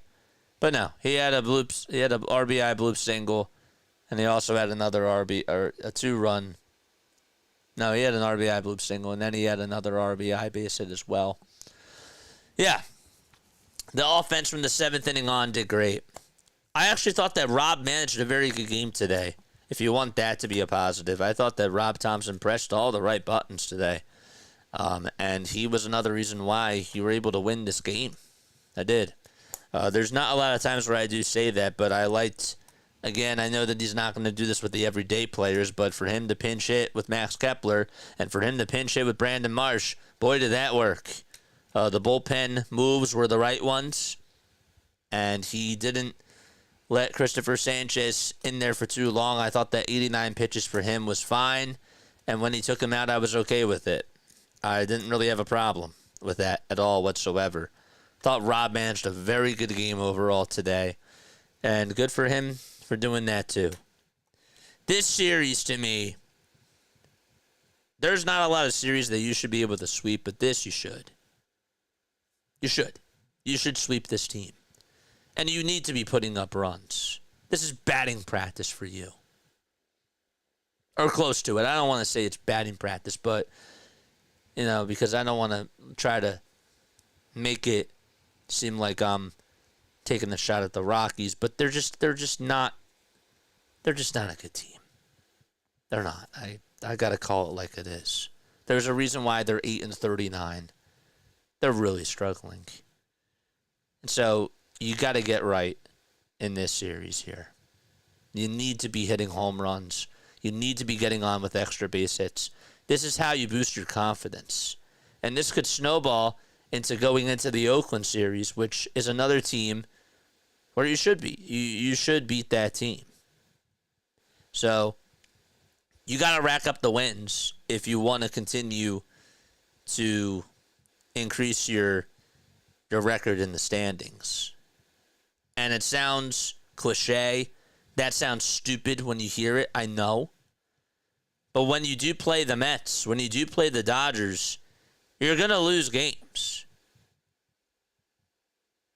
And that could be the difference. If you're not able to get up a win against this team, that could cost you. Where you don't have as much leeway. We took advantage of some really bad pitches from this Rockies team. Doyle's misplaying a fly ball out in center field. Trey Turner grounds out over to the pitcher, Jake Bird, and he throws it over to second base, and it's a wild throw. They fired their manager after really, really bad seasons that he had, and they finally got rid of him, and they thought that maybe that could boost the confidence for this team. No. They're in shambles. And you took advantage. You didn't take advantage until late, but you did. You did take advantage, and I'm happy with that. I'm not waving the pom-poms. I'm not celebrating. You got a job to do. Sweep this team. Pound them. Knock them out. Punch them in the jaw and make them feel that. That's my mindset. Again, 610-314-0844. How do you feel about this? I think that this was a good win. And again, I'm not getting overly excited, not getting overly high, but a good win by this team. I will get to your comments, and we will talk more about this game in a little bit. But again, if you guys want to come on in, if you guys want to give me your thoughts, you can. I don't really think I'm going to, stay on too long tonight because I do have to get up. I do have to be up at like 4:30 in the morning. But if you want to come on in, you can. You're more than welcome to talk to us. How about that Kyle Schwarber nuke, by the way? I think that thing is still landing. That baseball was crushed. That was a nuke.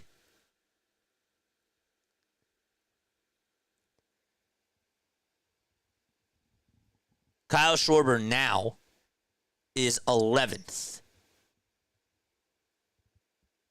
amongst active players in career homers. It's pretty cool. All right, let's get on in. Let's talk more about it. Let's do this. Even it's perfect timing. You didn't have to listen to JJ drone on for 3 hours. Thanks. Talk is cheap, but defamation can be expensive. Yeah, whatever that means. Yeah. Harper earning that money with those RBI blue singles. Hey, got to do something. He contributed. How about those broken bat singles from Trey Turner and Nick Castellanos? I think I called them, the broken bat bombers, Broad Street Bombers or something. I heard Topper hangs on JJ's every word from JJ. Yeah. But no, seriously, how do you guys feel after this win? Thought it was the right move to take out Wes Wilson. Thought it was the right move to take out Yohan Rojas. And Marsh came in, did his job. Rob pressed the right buttons today. Didn't get in the way. Now, of course, he has a better team. But I got to call a spade a spade. He managed a pretty good game today. Might have learned something. How much do you pay to give Topper one good swift kick? I thought the Rockies were a lot rockier than this. You had that extra set of gloves on the whole time.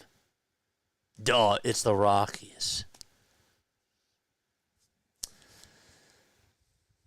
No, I never got to meet them, Jason.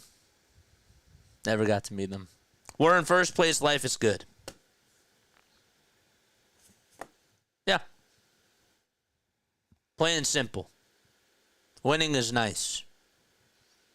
And when you're beating teams that you should be beating, you're doing your job. Do your job again tomorrow. Do it the day after that. And do it the day after that. And that would be satisfactory.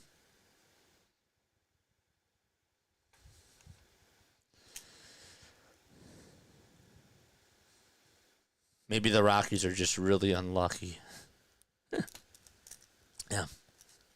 I'm sure that there's going to be quotes that Rob's going to say, but I really don't have much. I thought that the Phillies did their job, and that's pretty much it. I like the box score. The box score looks really nice.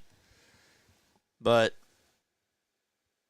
the Rockies, I was upset when the Phillies played against the Nationals and they beat the Nationals. They ended up winning in the end. They relied on the Nationals to be bad. Remember that game? And I don't want to be this negative here, but I want you to understand where I'm coming from. They blew it in the ninth inning, and the Nationals stunk a little bit more. The misjudged fly ball. Bohm tagging up. He would have been out at the plate. And it was a drop ball from Ruiz, Kybert Ruiz. And then we go into Friday night against Pittsburgh. And the Pittsburgh Pirates you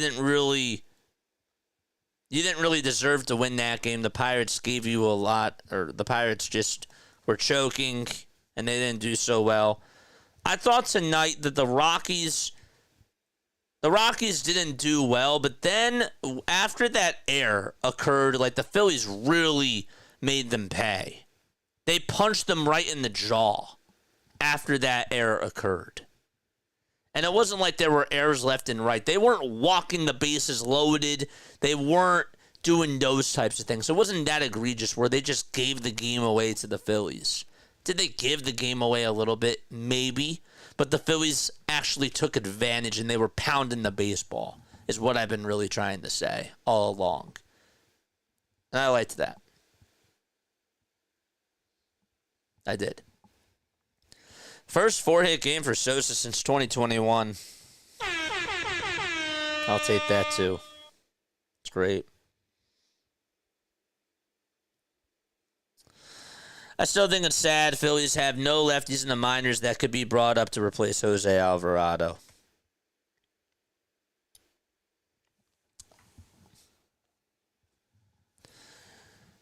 They're going to have to get creative. That's a conversation to me for another day. Because right now I'm focused on the win. But you're right.